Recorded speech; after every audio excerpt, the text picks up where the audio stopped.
Crazy ട്യൂട്ടേഴ്സിലേക്ക് എല്ലാവർക്കും സ്വാഗതം. അപ്പോൾ നമ്മളിന്ന് കെമിസ്ട്രിയുടെ ലാസ്റ്റ് ചാപ്റ്ററാണ്, അതായത് 7th ചാപ്റ്ററാണ് പഠിക്കുന്നത്. Some compounds of industrial importance. വളരെ എളുപ്പമുള്ള ചാപ്റ്ററാണ്. കോമ്പൗണ്ട്സ് എന്നൊക്കെ കേൾക്കുമ്പോൾ എന്തൊക്കെ വലിയ ബുദ്ധിമുട്ടുള്ളതാണെന്നൊന്നും നിങ്ങൾ വിചാരിക്കേണ്ട, വളരെ ലളിതമായിട്ട് നമുക്ക് പഠിക്കാം. ഇവിടെ നമുക്ക് ഇൻഡസ്ട്രിയിൽ, അതായത് വ്യവസായശാലകളിൽ പ്രാധാന്യം അർഹിക്കുന്ന ചില കോമ്പൗണ്ടുകളെ പറ്റിയിട്ടാണ് പഠിക്കുന്നത്. ഓക്കെ, അപ്പോൾ നമുക്ക് ടെക്സ്റ്റ് ബുക്കിനകത്തു നിന്ന് തന്നെ നമുക്ക് സ്റ്റാർട്ട് ചെയ്യാം. ഫസ്റ്റ് പാരഗ്രാഫ് എന്താണെന്ന് നമുക്ക് നോക്കാം. Okay, Industrial revolution and green revolution have brought about major changes in human history. These changes can be seen as a step from a traditional way of life to a modern lifestyle. അതായത് ഈ industrial റവല്യൂഷനും അതുപോലെ തന്നെ green റവല്യൂഷനും, അതായത് മനുഷ്യൻ്റെ ചരിത്രത്തിൽ തന്നെ ഏറ്റവും പ്രധാനപ്പെട്ട ഒരു ചേഞ്ച് കൊണ്ടുവന്ന രണ്ട് കാര്യങ്ങളാണ്. ഒന്ന് ഇൻഡസ്ട്രിയൽ റവല്യൂഷനും രണ്ടാമത്തത് ഗ്രീൻ റവല്യൂഷനും. എന്താണ് ഈ ഇൻഡസ്ട്രിയൽ റവല്യൂഷൻ എന്നതുകൊണ്ട് ഉദ്ദേശിക്കുന്നത്?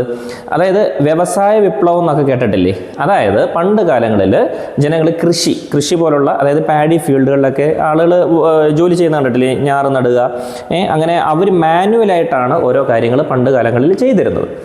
എന്നാൽ പിന്നീട് മോഡേൺ മെഷീനറീസ് ഒക്കെ വന്നു. അങ്ങനെ ഞാറ് നടുന്നതിന് വേണ്ടി, ഹാർവെസ്റ്റ് ചെയ്യുന്നതിന് വേണ്ടി അങ്ങനെ മെഷീനറീസ് ഒരുപാട് വന്ന് അങ്ങനെ ഇൻഡസ്ട്രിയിൽ വലിയൊരു വിപ്ലവം തന്നെ ഉണ്ടായി. അതാണ് നമ്മൾ ഇൻഡസ്ട്രിയൽ റവല്യൂഷൻ എന്നതുകൊണ്ട് ഉദ്ദേശിക്കുന്നത്. അപ്പോൾ ഇൻഡസ്ട്രിയൽ റവല്യൂഷൻ വന്നതോടുകൂടി മനുഷ്യരുടെ മൊത്തത്തിലുള്ള ഒരു ചേഞ്ച്, അതായത് മനുഷ്യൻ്റെ ചരിത്രത്തിൽ തന്നെ ഒരു ചേഞ്ച് വന്നു എന്ന് പറയുന്നു. അതുപോലെ എന്താണ് ഈ ഗ്രീൻ റവല്യൂഷൻ എന്ന് പറയുന്നത്? ഗ്രീൻ റവല്യൂഷൻ എന്ന് പറയുന്നത്, ഇപ്പം ഭക്ഷണത്തിന് കുറേ ക്ഷാമമൊക്കെ വന്നു ജനങ്ങൾക്ക്. അപ്പോൾ ആ ഒരു ഭക്ഷണത്തിൻ്റെ ക്ഷാമം മാറ്റുന്നതിന് വേണ്ടിയിട്ട്, അതുപോലെ തന്നെ കൃഷിയിൽ കുറച്ച് ഇമ്പോർട്ടൻ്റ് ആയിട്ടുള്ള കാര്യങ്ങൾ അല്ലെങ്കിൽ കുറച്ച് മോഡേൺ ടെക്നോളജീസ് ഒക്കെ കൊണ്ടുവരുന്നതിന് വേണ്ടി കൊണ്ടുവന്ന ഒരു പ്രോസസ്സാണ് ഗ്രീൻ റവല്യൂഷൻ എന്ന് പറയുന്നത്. ഹരിത വിപ്ലവം എന്നാണ് അതിന് പറയുന്നത്. അപ്പോൾ ഈ രണ്ട് കാര്യങ്ങൾ വന്നതോടുകൂടി എന്ത് സംഭവിച്ചു എന്ന് പറയുന്നത്, മനുഷ്യൻ്റെ ആ ഒരു ചരിത്രപരമായ അല്ലെങ്കിൽ ഹ്യൂമൻ ഹിസ്റ്ററി, ആ ഒരു പഴയ കാലഘട്ടത്തിൽ നിന്ന് മനുഷ്യന് ഒരു വലിയ ചേഞ്ചസ് തന്നെ ഈ രണ്ട് കാര്യങ്ങൾ വന്നതോടുകൂടി മനുഷ്യരിലുണ്ടായി എന്നാണ് പറയുന്നത്. ഓക്കെ, ഇനി പിന്നെ ഒരു രണ്ടാമതായിട്ട് പാരഗ്രാഫ് പറയുന്നത്, agriculture is something that man has learned from nature. The country has been able to achieve self-sufficiency in food through improved farming methods. അതായത് പ്രകൃതിയിൽ നിന്നും മനുഷ്യൻ പഠിച്ചെടുത്ത ഒരു സംഭവമാണ് കൃഷി എന്ന് പറയുന്നത്. മനസ്സിലായില്ലേ? പ്രകൃതിയിൽ നിന്നും മനുഷ്യൻ മനസ്സിലാക്കിയെടുത്തതാണ്. ആ കൃഷിയിലൂടെ തന്നെ മനുഷ്യൻ ഭക്ഷണത്തിൽ എങ്ങനെയാണ് ഭക്ഷണം ഉണ്ടാക്കേണ്ടതെന്നും അതിൽ നിന്നും ഉണ്ടാക്കിയെടുക്കേണ്ടതെന്നും അതുപോലെ തന്നെ ഫാമിംഗ് മെത്തേഡുകളൊക്കെ ഇമ്പ്രൂവ് ചെയ്യുകയും അതുപോലെ സെൽഫ് സഫീഷ്യൻറ്റ്, സ്വയം പര്യാപ്തരായി മനുഷ്യന് മാറുകയും ചെയ്തു എന്നുള്ളതാണ് ഈ ഒരു അഗ്രികൾച്ചറൽ പ്രോസസ്സിലൂടെ സംഭവിച്ചിട്ടുള്ളത്. അപ്പോൾ ഞാൻ ഈ പറയുന്ന കാര്യങ്ങളൊക്കെ എന്താണ് കെമിസ്ട്രിയുമായിട്ട് ബന്ധം? കെമിസ്ട്രിയുടെ ബന്ധമാണ് ഇനി നമ്മൾ പറയുന്നത്. വളരെ ഇമ്പോർട്ടൻ്റ് ആയിട്ടുള്ളൊരു റോള് കെമിസ്ട്രിക്കുണ്ട് ഇവിടെ. അതായത് ഈ കൃഷിയൊക്കെ നടത്തണമെന്നുണ്ടെങ്കിൽ കുറച്ച് കെമിക്കൽസ് ഒക്കെ യൂസ് ചെയ്യേണ്ടി വരും. അതായത് ഫെർട്ടിലൈസേഴ്സ്, വളങ്ങളൊക്കെ വേണ്ടി വരും. അപ്പോൾ ഈ വളങ്ങളൊക്കെ, ഇതിന് ആവശ്യമായ വളങ്ങളൊക്കെ എങ്ങനെയാണ് നിർമ്മിക്കുന്നത്? അതാണ് കെമിസ്ട്രിയുമായിട്ട് ബന്ധപ്പെട്ട് നമുക്ക് പറയാനുള്ള കുറേ കാര്യങ്ങൾ ഇവിടെ ഉണ്ട്. അതാണ് ഈ ചാപ്റ്ററിൻ്റെ മർമ്മം എന്ന് പറയുന്നത്. അപ്പോൾ നൈട്രജനസ് ഫെർട്ടിലൈസേഴ്സ് എന്ന് പറയുന്ന ഫെർട്ടിലൈസേഴ്സ് ഉണ്ട്. അതായത് നമ്മുടെ ഒരു ചെടിക്ക് വളരുന്നതിനും അതിൻ്റെ സ്റ്റെമ്മിനാണെങ്കിലും അതിൻ്റെ ലീവ്സിനാണെങ്കിലും എല്ലാത്തിനും നൈട്രജൻ്റെ അളവ് അതിന് അത്യാവശ്യമാണ്. അപ്പോൾ ഇതൊക്കെ ഉണ്ടെങ്കിൽ മാത്രമേ എന്ത് ചെയ്യാൻ പറ്റുള്ളൂ, ഒരു ചെടിക്ക് നല്ല ഇമ്പ്രൂവ്ഡ് ആയിട്ട് വളരാനായിട്ട് സാധിക്കത്തുള്ളൂ. അപ്പോൾ ആ നൈട്രജനും വേണം. അതൊരു വളവും കൂടെ ആക്കിയാലോ, നൈട്രജനസ് ഫെർട്ടിലൈസർ എന്ന് പറയും അതിനെ. അപ്പോൾ നൈട്രജനസ് ആയിട്ടുള്ള ഫെർട്ടിലൈസേഴ്സ് ഒക്കെ യൂസ് ചെയ്യുമ്പോൾ ചെടികളൊക്കെ നല്ലപോലെ തഴച്ച് വളർന്ന് പെട്ടെന്ന് നമുക്ക് അതായത് അതൊരു കെമിക്കലാണ്. ഓക്കെ, അപ്പോൾ ഈ കെമിക്കൽ യൂസ് ചെയ്തുകൊണ്ട് നമുക്ക് എന്ത് ചെയ്യാൻ പറ്റും, നമ്മുടെ കൃഷിയിൽ ഇമ്പ്രൂവ്മെൻ്റ് ഒക്കെ ഉണ്ടാക്കിയെടുക്കാൻ സാധിക്കും. ഓക്കെ ആണേ. ഇനി അടുത്ത പേജിൽ പറഞ്ഞേക്കുന്നത്, what are the essential elements for the growth of plants? അതായത് ചെടികളുടെ വളർച്ചയ്ക്ക് അത്യാവശ്യമായ ഘടകങ്ങൾ എന്തൊക്കെയാണ്, എലമെൻറ്റുകൾ എന്തൊക്കെയാണ് എന്നുള്ളതാണ് ക്വസ്റ്റ്യനിൽ ചോദിച്ചിട്ടുള്ളത്. അപ്പോൾ നമുക്ക് ഇവിടെ രണ്ട് തരത്തിലുള്ള ന്യൂട്രിയൻസിനെ പറ്റിയിട്ട് പറഞ്ഞിട്ടുണ്ട്. ഒന്ന് മാക്രോ ന്യൂട്രിയൻസ് ആണ്, വലിയ അളവിൽ നമുക്കത് ആവശ്യമാണ്, needed in large amount. Micro nutrients ആണ് അടുത്തത്, നീഡഡ് ഇൻ സ്മോൾ എമൗണ്ട്, ചെറിയൊരു അളവിലാണ് നമുക്കത് ആവശ്യമായി വരുന്നത്. അപ്പോൾ ഈ മാക്രോ ന്യൂട്രിയൻസിൽപ്പെട്ട കാര്യങ്ങൾ എന്തൊക്കെയാണ്? ഒന്ന് നൈട്രജൻ അറിയാമല്ലോ. എന്താണ് നൈട്രജൻ എന്നുള്ളത്? എനിക്ക് തോന്നുന്നത് ഏതാണ്ട് 78% അല്ലേ നമ്മുടെ അറ്റ്മോസ്ഫിയറിൽ പരന്ന് കിടക്കുന്ന ഒരു ഗ്യാസാണ് നൈട്രജൻ ഗ്യാസ് എന്ന് പറയുന്നത്. അതായത് എല്ലാ ജീവന് ആവശ്യമായിട്ടുള്ള ഒരു വലിയൊരു ഘടകമാണ് നൈട്രജൻ എന്ന് പറയുന്നത്. രണ്ടാമത് ഫോസ്ഫറസ് ആണ്. ഫോസ്ഫറസ് നിങ്ങൾ കണ്ടിട്ടുണ്ടോ? ഈ പിക്ചറിൽ ഓരോന്നോരോന്ന് നിങ്ങൾക്ക് ഇവിടെ കാണാൻ പറ്റുന്നുണ്ടല്ലോ. ഫോസ്ഫറസ്, പിന്നെ പൊട്ടാസ്യം, അതുപോലെ തന്നെ കാൽഷ്യം, അതുപോലെ തന്നെ മെഗ്നീഷ്യം, പിന്നെ സൾഫർ. ഇത്രയും കാര്യങ്ങളാണ് മാക്രോ ന്യൂട്രിയൻസിൽപ്പെട്ട ഘടകങ്ങളെന്ന് പറയുന്നത്. ഇനി അടുത്തത് മൈക്രോ ന്യൂട്രിയൻസിൽപ്പെട്ട കാര്യങ്ങളാണ് iron, zinc, copper, boron, molybdenum, chlorine. ഈ പിക്ചറിലൂടെ ഈ സംഭവങ്ങളൊക്കെ എന്താണെന്ന് നിങ്ങൾ ഐഡൻറ്റിഫൈ ചെയ്യുക. Okay, these elements are essential for. ഇനി ഈ എലമെൻറ്റുകളൊക്കെ എന്തിനു വേണ്ടിയിട്ടാണ് ഈ പ്ലാന്റ്സ് ഗ്രോ ചെയ്യുന്നതിന് ആവശ്യമാണെന്ന് പറഞ്ഞല്ലോ. അത് എന്തൊക്കെ കാര്യങ്ങൾക്ക് വേണ്ടിയിട്ടാണ്? ഫോട്ടോസിന്തസിസ് സാധ്യമാക്കുന്നതിന് വേണ്ടിയിട്ട്, പ്രോട്ടീൻ ഫോം ചെയ്യുന്നതിന്, അതുപോലെ തന്നെ growth and overall crop yield, അതായത് ഗ്രോത്ത് വളർച്ചയ്ക്ക് വേണ്ടി, ചെടിയുടെ വളർച്ചയ്ക്ക് വേണ്ടിയിട്ട്, പിന്നെ ഓവറോൾ ക്രോപ്പ് ഈൽഡ്, അതായത് ഈ നമ്മുടെ ക്രോപ്പുകൾ വിളവ് തരണമല്ലോ, അങ്ങനെ മൊത്തത്തിലുള്ള ക്രോപ്പിൻ്റെ മൊത്തത്തിലുള്ള വിളവ് മൊത്തം ലഭിക്കുന്നതിന് ആവശ്യമായ ഘടകങ്ങളാണ് ഈ പറഞ്ഞിരിക്കുന്ന രണ്ട് ഘടകങ്ങളും. This helps agricultural crops to grow well and give maximum yield. കണ്ടോ, ഇത് എന്തിനെയൊക്കെ സഹായിക്കുന്നു? അഗ്രികൾച്ചറൽ ക്രോപ്സ്, കൃഷിയുടെ ക്രോപ്സ് ടു ഗ്രോ വെൽ, നല്ല രീതിയിൽ വളരാനും, ആൻഡ് ഗിവ് മാക്സിമം ഈൽഡ്, അങ്ങനെ പരമാവധി വിളവ് നമുക്ക് തരുന്നതിനും ഇത് വളരെ അത്യാവശ്യമാണ്. മനസ്സിലായല്ലോ? ഇനി പറഞ്ഞിട്ടുള്ളത് എന്താ? On the basis of examining the presence of acids, base and salt in the soil. അതായത് നമ്മളെപ്പോഴും മണ്ണ് പരിശോധിക്കണം. ആ മണ്ണിനകത്ത് എത്രത്തോളം ആസിഡിൻ്റെ അംശമുണ്ട്, എത്രത്തോളം ബേസിൻ്റെ അംശമുണ്ട്, അതുപോലെ തന്നെ എത്രത്തോളം സോൾട്ടിൻ്റെ അംശമുണ്ട്. ആസിഡിൻ്റെ അംശം, ബേസിൻ്റെ അംശം, സോൾട്ടിൻ്റെ അംശം, ഇതൊക്കെ എത്രത്തോളം നമ്മളുടെ മണ്ണിലുണ്ട് എന്ന് ഒന്ന് എക്സാമിൻ ചെയ്യേണ്ടതായിട്ടുണ്ട്. അതായത് അസിഡിക്കിൻ്റെ അംശം കൂടുതൽ ആവശ്യമായിട്ടുള്ള ചെടികളാണെന്നുണ്ടെങ്കിൽ ആ ചെടികൾ കൊണ്ടുവന്ന് ബേസിക്കുള്ള മണ്ണിൽ നട്ട് കഴിഞ്ഞാൽ അത് പിടിക്കത്തില്ല. അപ്പോൾ അതുകൊണ്ട് എക്സാമിൻ ചെയ്യണം. ആ മണ്ണിന് ഏതൊക്കെ രീതിയിലുള്ള ഫെർട്ടിലിറ്റി ആണ് ഉള്ളത് എന്ന് എക്സാമിൻ ചെയ്യണം. അങ്ങനെ എക്സാമിൻ ചെയ്ത് നോക്കുമ്പോൾ necessary remedial measures are taken before cultivation. കണ്ടോ, കൾട്ടിവേഷൻ നടത്തുന്നതിന് മുമ്പ് ഇതേപോലുള്ള ആവശ്യമായ റെമഡിയൽ മെഷേഴ്സ് നമ്മൾ എടുക്കുക തന്നെ വേണം. എന്നാൽ മാത്രമേ നമുക്ക് എന്ത് ചെയ്യാൻ പറ്റുള്ളൂ? This helps agricultural crop to grow well and give maximum yield. കണ്ടോ, ഇങ്ങനെ നമ്മൾ ശ്രദ്ധിച്ചാൽ മാത്രമേ നമുക്ക് നല്ല രീതിയിൽ ചെടികളെ വളർത്തിയെടുക്കാനും കൂടുതൽ വിളവ് നമുക്ക് ലഭ്യമാവുകയും ചെയ്യുള്ളൂ. ക്ലിയർ ആണല്ലോ? ഇനി നമുക്ക് let us familiar with the industrial production of some chemicals that are important in agriculture and industrial fields and are characteristics of fertilizers, acids and bases. Industrial production ആവശ്യമായ ചില കെമിക്കൽസ് ഒക്കെ ഉണ്ട്. ആ കെമിക്കൽസ് ആണ് ഇനി നമ്മൾ പരിചയപ്പെടാൻ പോകുന്നത്. അഗ്രികൾച്ചറൽ ഫീൽഡിലും അതുപോലെ തന്നെ ഇൻഡസ്ട്രിയൽ ഫീൽഡിലും അതിൻ്റെയൊക്കെ പ്രാധാന്യം എന്താണെന്നും, അതുപോലെ തന്നെ അതിൻ്റെ characteristics of fertilisers, acids and bases, ആസിഡിൻ്റെയും ബേസിൻ്റെയും അതുപോലെ തന്നെ ഫെർട്ടിലൈസേഴ്സിൻ്റെയും ഒക്കെ സവിശേഷതകൾ എന്താണ്, ക്യാരക്ടറിസ്റ്റിക്സ് എന്താണെന്നും ഒക്കെയാണ് നമ്മളിനി അടുത്തതായിട്ട് പഠിക്കാൻ പോകുന്നത്. അപ്പോൾ നമുക്ക് അടുത്തതായിട്ട് പഠിക്കാനുള്ളത് അമോണിയാണ്. അതായത് ഇൻഡസ്ട്രിയൽ പ്രൊഡക്ഷന് ആവശ്യമായ ചില കെമിക്കൽസിനെ പറ്റിയിട്ടാണ് നമ്മൾ പഠിക്കണമെന്ന് പറഞ്ഞിരുന്നത്. അതിലൊന്നാമത്തതാണ് അമോണിയ. അമോണിയ ഒരു കെമിക്കലാണ് which is used for the production of nitrogenous fertilisers. ഞാൻ നേരത്തെ പറഞ്ഞു, നൈട്രജനസ് ഫെർട്ടിലൈസേഴ്സ് ആണ് ചെടികളുടെ വളർച്ചയ്ക്ക് ആവശ്യമായ വളം എന്ന് പറയുന്നത് നൈട്രജനസ് ഫെർട്ടിലൈസേഴ്സ് ആണെന്ന് പറഞ്ഞു. ആ നൈട്രജനസ് ഫെർട്ടിലൈസേഴ്സ് പ്രൊഡ്യൂസ് ചെയ്യുന്നതിനാവശ്യമായ കെമിക്കൽ വേണം. ആ കെമിക്കലാണ് എന്ത്? അമോണിയ എന്ന് പറയുന്നത്. മനസ്സിലായല്ലോ? ശരി, ഇനി ഒരു എക്സ്പെരിമെൻ്റ് ആണ്. എന്താണ് ആ എക്സ്പെരിമെൻ്റ്? അമോണിയ വെച്ചിട്ടുള്ളതാണ്. ടേക്ക് ലിറ്റിൽ അമോണിയം ക്ലോറൈഡ് അഥവാ NH4Cl in the watch glass. നമുക്കൊരു വാച്ച് ഗ്ലാസ്സിൽ അല്ലെങ്കിൽ ഒരു എക്സ്പെരിമെൻ്റ് നടത്താൻ വേണ്ടിയിട്ട് ഒരു ഗ്ലാസ്സിനകത്ത് എന്ത് ചെയ്യാണ്? കുറച്ച് അമോണിയം ക്ലോറൈഡ് എടുക്കുന്നു, NH4Cl. കുറച്ച് കാൽഷ്യം ഹൈഡ്രോക്സൈഡും കൂടി ആഡ് ചെയ്യുക. CaOH ട്വൈസ് ആണ് കാൽഷ്യം ഹൈഡ്രോക്സൈഡ്. എന്നിട്ട് എന്ത് ചെയ്യണം? ഗ്ലാസിൻ്റെ ഒരു പാത്രത്തിലല്ലേ എടുക്കുന്നത്. അപ്പോൾ ഒരു ഗ്ലാസിൻ്റെ റോഡ് വെച്ചിട്ട്, ഒരു കമ്പ് വെച്ചിട്ട് എന്ത് ചെയ്യുക? അതിനെ നന്നായിട്ടൊന്ന് ഗ്ലാസ് റോഡിൽ വെച്ചിട്ടൊന്ന് സ്റ്റിർ ചെയ്യുക. ഓക്കെ, ഇനി observe the colour and odour of ammonium gas produced. അവിടെ പ്രൊഡ്യൂസ് ചെയ്യുന്ന അമോണിയം ഗ്യാസാണ് അവിടെ പ്രൊഡ്യൂസ് ചെയ്യുന്നത്. ആ അമോണിയം ഗ്യാസിൻ്റെ കളർ എന്താണ്, ഓർഡർ എന്താണെന്നാണ് ചോദ്യം. ഓക്കെ, ക്ലിയർ ആണല്ലോ? അതായത് കുറച്ച് അമോണിയം ക്ലോറൈഡ് ഒരു വാച്ച് ഗ്ലാസ്സിൽ എടുക്കുന്നു, എന്നിട്ട് അതിൻ്റെ കൂടെ കാൽഷ്യം ഹൈഡ്രോക്സൈഡ് ആഡ് ചെയ്ത് കൊടുക്കുന്നു. അങ്ങനെ ഈ രണ്ട് സംഭവങ്ങളും ഒരു വാച്ച് ഗ്ലാസ്സിൽ ഇരിപ്പുണ്ടല്ലോ. എന്നിട്ട് എന്ത് ചെയ്യണം? ആ ഒരു ഗ്ലാസിൻ്റെ പാത്രത്തിലിരിക്കുന്ന ഈ രണ്ട് കണ്ടൻറ്റുകളെയും നന്നായിട്ടൊരു ഗ്ലാസ് റോഡ് വെച്ച്, ഒരു ഗ്ലാസിൻ്റെ ഒരു വടി വെച്ചിട്ട് നല്ലപോലെ ഒന്ന് സ്റ്റിർ ചെയ്യുക, നല്ലപോലെ ഒന്ന് കലക്കി കൊടുക്കുക. അപ്പോൾ അവിടെ വരുന്ന കളർ ആൻഡ് ഓർഡർ, അവിടെ ഒരു അമോണിയം ഗ്യാസ് പ്രൊഡ്യൂസ് ചെയ്യുന്നല്ലോ. അപ്പോൾ അങ്ങനെ പ്രൊഡ്യൂസ് ചെയ്യുന്ന അമോണിയം ഗ്യാസിൻ്റെ കളർ എന്താണ്, ഓർഡർ എന്താണ് എന്ന് നിങ്ങൾ പറയണം. കളർ എന്താണ്? കളർ ഒന്നുമില്ല, ഒരു കളറും ഇല്ല, കളർലെസ് ആണ്. ഇനി ഇതിൻ്റെ ഓർഡർ എന്താണ് അല്ലെങ്കിൽ സ്മെൽ എന്താണെന്ന് ചോദിച്ചാൽ അത് നല്ല രൂക്ഷഗന്ധമാണ്, അഥവാ പഞ്ചൻ്റ് സ്മെല്ലായിരിക്കും ഇതിൻ്റെ സ്മെല്ലെന്ന് പറയുന്നത്. ഇനി അടുത്തൊരു ക്വസ്റ്റ്യൻ ഉണ്ട്. Moist blue and red litmus paper are shown above the watch glass. Which litmus paper shows A change in colour? അതായത് ഈ വാച്ച് ഗ്ലാസിൻ്റെ മുകളിലായിട്ട് നനവുള്ള അല്ലെങ്കിൽ മോയിസ്റ്റ് ആയിട്ടുള്ള ഒരു റെഡ് ലിറ്റ്മസ് പേപ്പറും ബ്ലൂ ലിറ്റ്മസ് പേപ്പറും ഈ വാച്ച് ഗ്ലാസിൻ്റെ മുകളിലേക്കൊന്ന് കാണിക്കുക. ഓക്കെ, അപ്പോൾ ഇതിനകത്തുള്ള കളർ ചേഞ്ച് ചെയ്യുന്നത് ഏതിൻ്റെതാണ്? റെഡ് ലിറ്റ്മസ് പേപ്പറിൻ്റെ കളറാണോ ചേഞ്ച് ചെയ്യുന്നത്, അല്ലെങ്കിൽ ബ്ലൂ ലിറ്റ്മസ് പേപ്പറിൻ്റെ കളറാണോ ചേഞ്ച് ചെയ്യുന്നത്? നമുക്കിവിടെ ചേഞ്ച് ചെയ്യുന്ന കളർ എന്ന് പറയുന്നത് റെഡ് ലിറ്റ്മസ് പേപ്പർ. അപ്പോൾ what property of gas is indicated by the change in colour of the litmus paper? അപ്പം ഈ ഗ്യാസിൻ്റെ എന്ത് പ്രോപ്പർട്ടി കാരണമായിട്ടാണ് ഈ പറയുന്ന പേപ്പറിൻ്റെ കളർ ചേഞ്ച് ചെയ്തതെന്നാണ് ചോദ്യം. അതെന്തുകൊണ്ടാണ്? അസിഡിക് നേച്ചറാണോ, ബേസിക് നേച്ചറാണോ?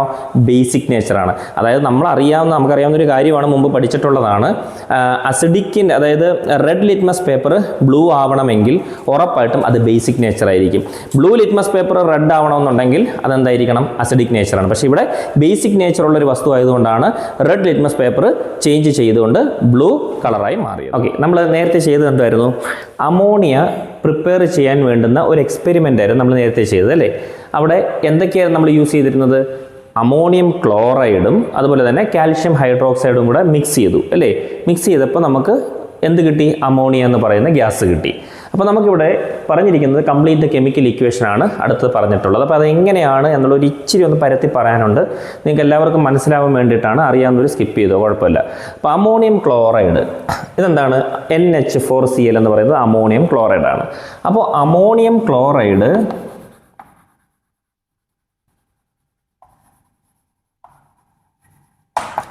ക്ലോറൈഡിൻ്റെ കൂടെ കാൽഷ്യം ഹൈഡ്രോക്സൈഡും കൂടെ ചേർന്നപ്പോൾ,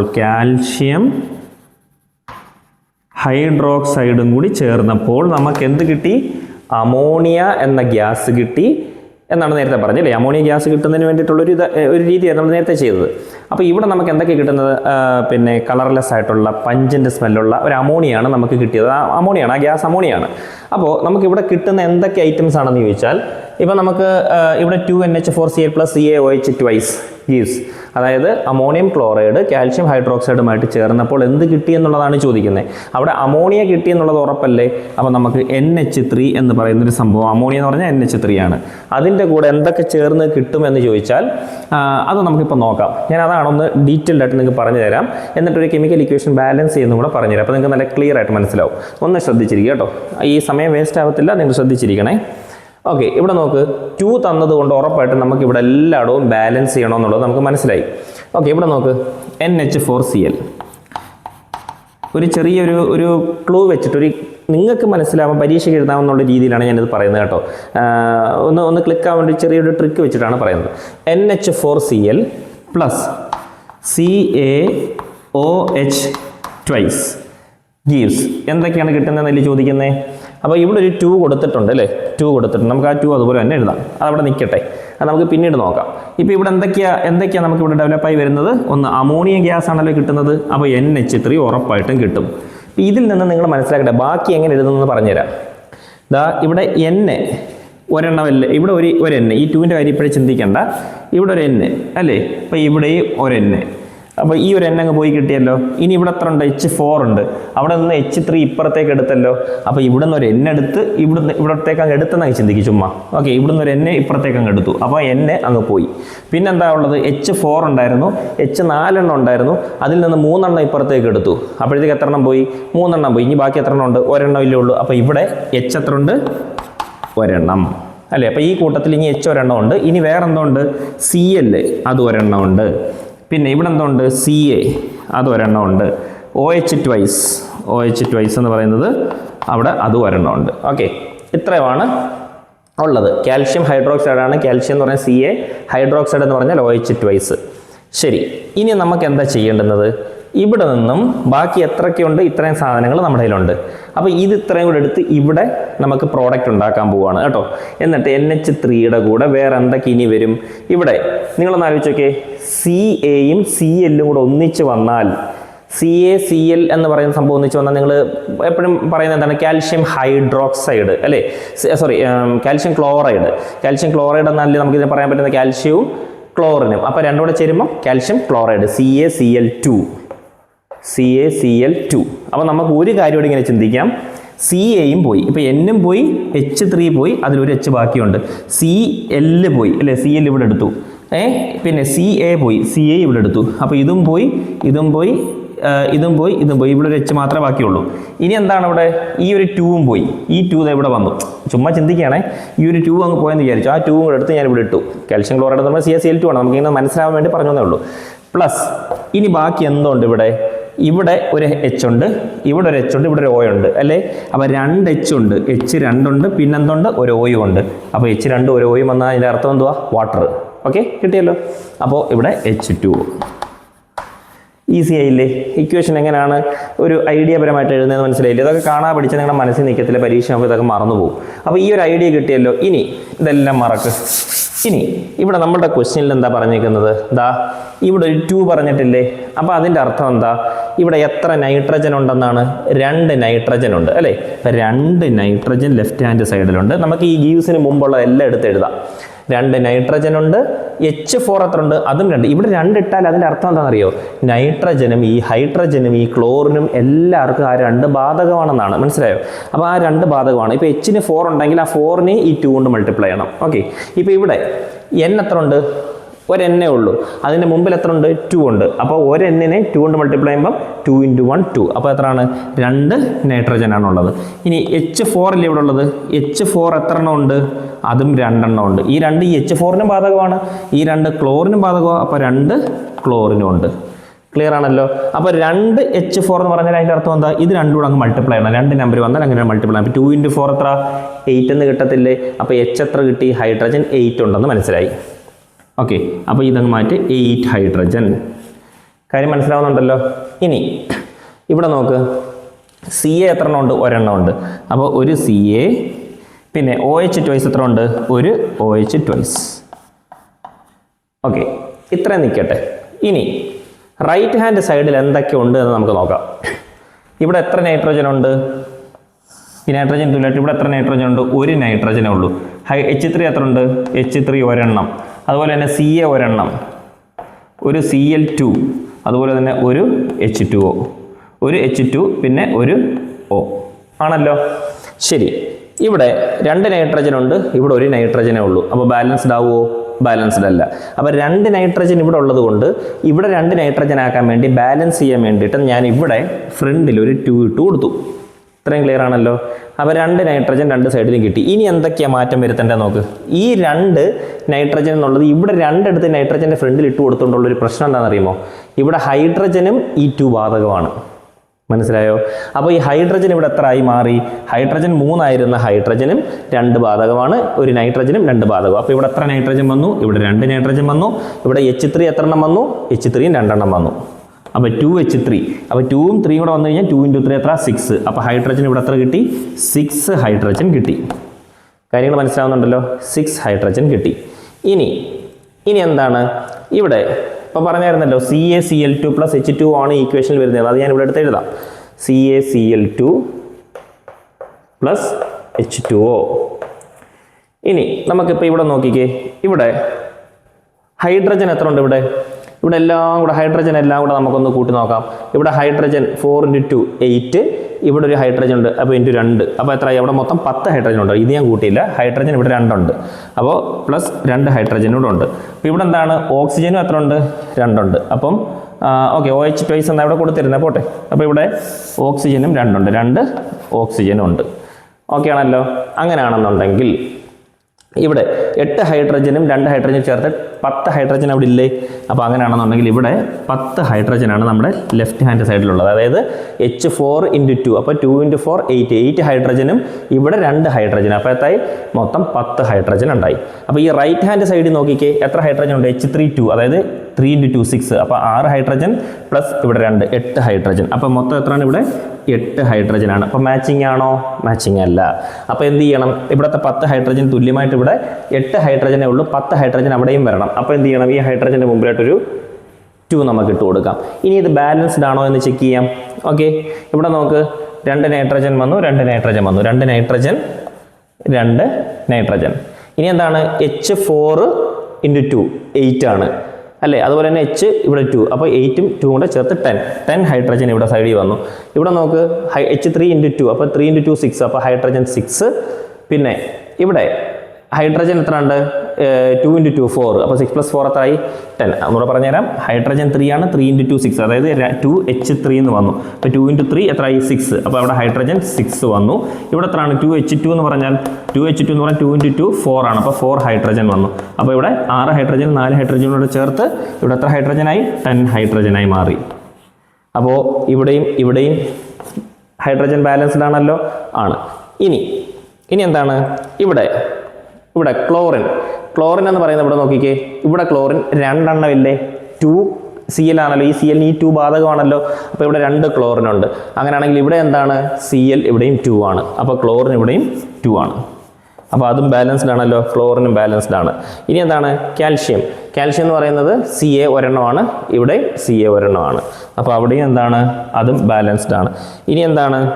പിന്നെ ഓക്സിജൻ്റെ കേസ്. ഓക്സിജൻ ആണെങ്കിലോ ഇവിടെ ഓക്സിജൻ 2 എണ്ണമാണ്. അപ്പോൾ ഇവിടെ ആണെങ്കിലോ ഇവിടെയും ഓക്സിജൻ 2 എണ്ണമാണ്. ഫ്രണ്ടിലിട്ട് കൊടുത്താൽ അത് ഓക്സിജന് 2 ബാധകമാണ് അല്ലേ? ഹൈഡ്രജനും ബാധകമാണ്, ഓക്സിജൻ ബാധകമാണ്, ഈ 2. അപ്പോൾ അവിടെയും ബാലൻസ്ഡ് ആണല്ലോ. ഇക്വേഷൻ കംപ്ലീറ്റ്ലി ബാലൻസ്ഡ് ആണ്. സോ ഇങ്ങനെയാണ് ഇക്വേഷൻ ബാലൻസ് ചെയ്യുന്നത്. ഇത്രയും ക്ലിയർ ആണല്ലോ? ഓക്കെ പിള്ളേരെ, ഇവിടെ നോക്കിക്കേ. ഫിഗർ 7.1 ആണ് നിങ്ങളുടെ ടെക്സ്റ്റ് ബുക്കിൽ കാണിച്ചിരിക്കുന്നത്. സെയിം ഫിഗറാണ്. പിന്നെ എന്താണ് ഇവിടെ? ഒരു ഡ്രൈയിങ് ടവറാണ് ഇവിടെ കാണിച്ചിട്ടുള്ളത്.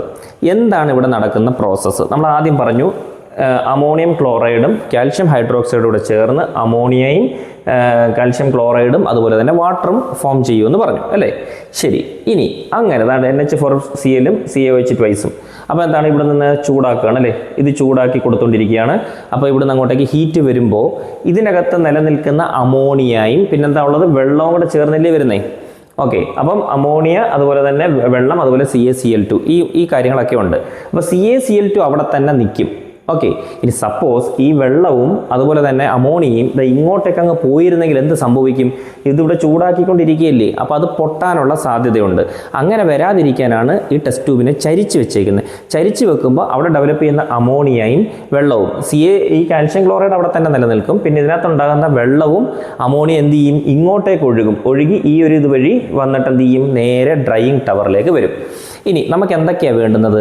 അമോണിയ മാത്രം മതി. നമുക്ക് വെള്ളത്തിൻ്റെ ആവശ്യം അവിടെ ഇല്ല അല്ലേ? വെള്ളം അവിടെ ആവശ്യമില്ല. ഇവിടെ ഫോം ചെയ്യുന്നതേ ഉള്ളൂ വെള്ളം. പക്ഷെ നമുക്ക് ആ വെള്ളം ആവശ്യം, നമുക്ക് അമോണിയ ഗ്യാസ് ആയിട്ടാണ് കിട്ടേണ്ടത്. അപ്പോൾ അതിനെ എങ്ങനെയാണ് അത് കിട്ടുക? ഇവിടെ ഡ്രൈയിങ് ടവറിൽ വരുമ്പോൾ ഇതിനകത്ത് CaO എന്ന പേരിൽ, അതായത് CaO എന്ന് പറഞ്ഞാൽ ക്വിക്ക് ലൈം എന്ന് പറയും. ക്വിക്ക് ലൈം എന്നതിൻ്റെ ഒരു കണ്ടന്റ് ഈ ഒരു ഡ്രൈയിങ് ടവറിനകത്തുള്ള ഡ്രൈ എന്ന് പറഞ്ഞാൽ ഡ്രൈ ആക്കുക. ഓക്കെ. അപ്പോൾ ഡ്രൈ ആക്കണമെങ്കിൽ, അതായത് അമോണിയം ഗ്യാസ് മാത്രം നിർത്തണം.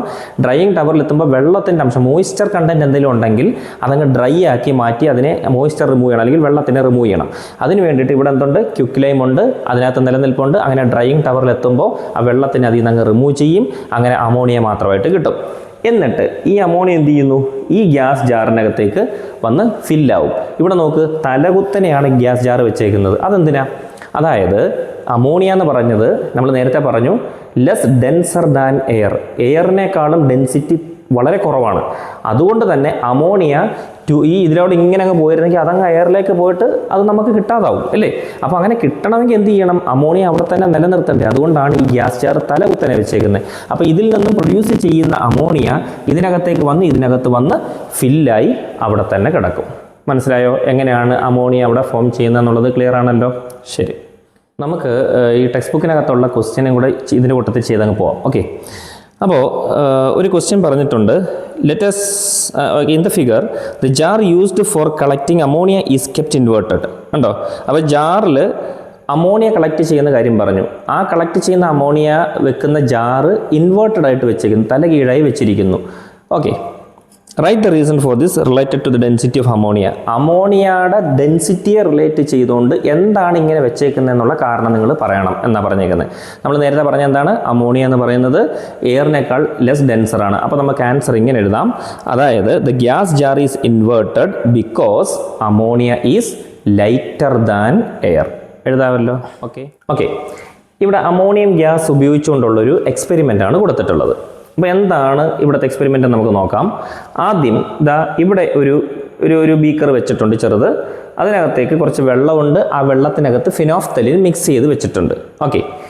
ഒന്നാമതായിട്ട് ഫിനോഫ്തലിൻ്റെ പ്രത്യേകത എന്താണെന്ന് വെച്ചാൽ ആസിഡിലോ വെള്ളത്തിലോ ഫിനോഫ്തലിൻ മിക്സ് ചെയ്താൽ നമുക്ക് കളറൊന്നും ഇല്ലാത്ത കളർലെസ് ആയിട്ടുള്ള ഒരു വസ്തുവായിട്ടാണ് നമുക്കതിന് കിട്ടുന്നത്.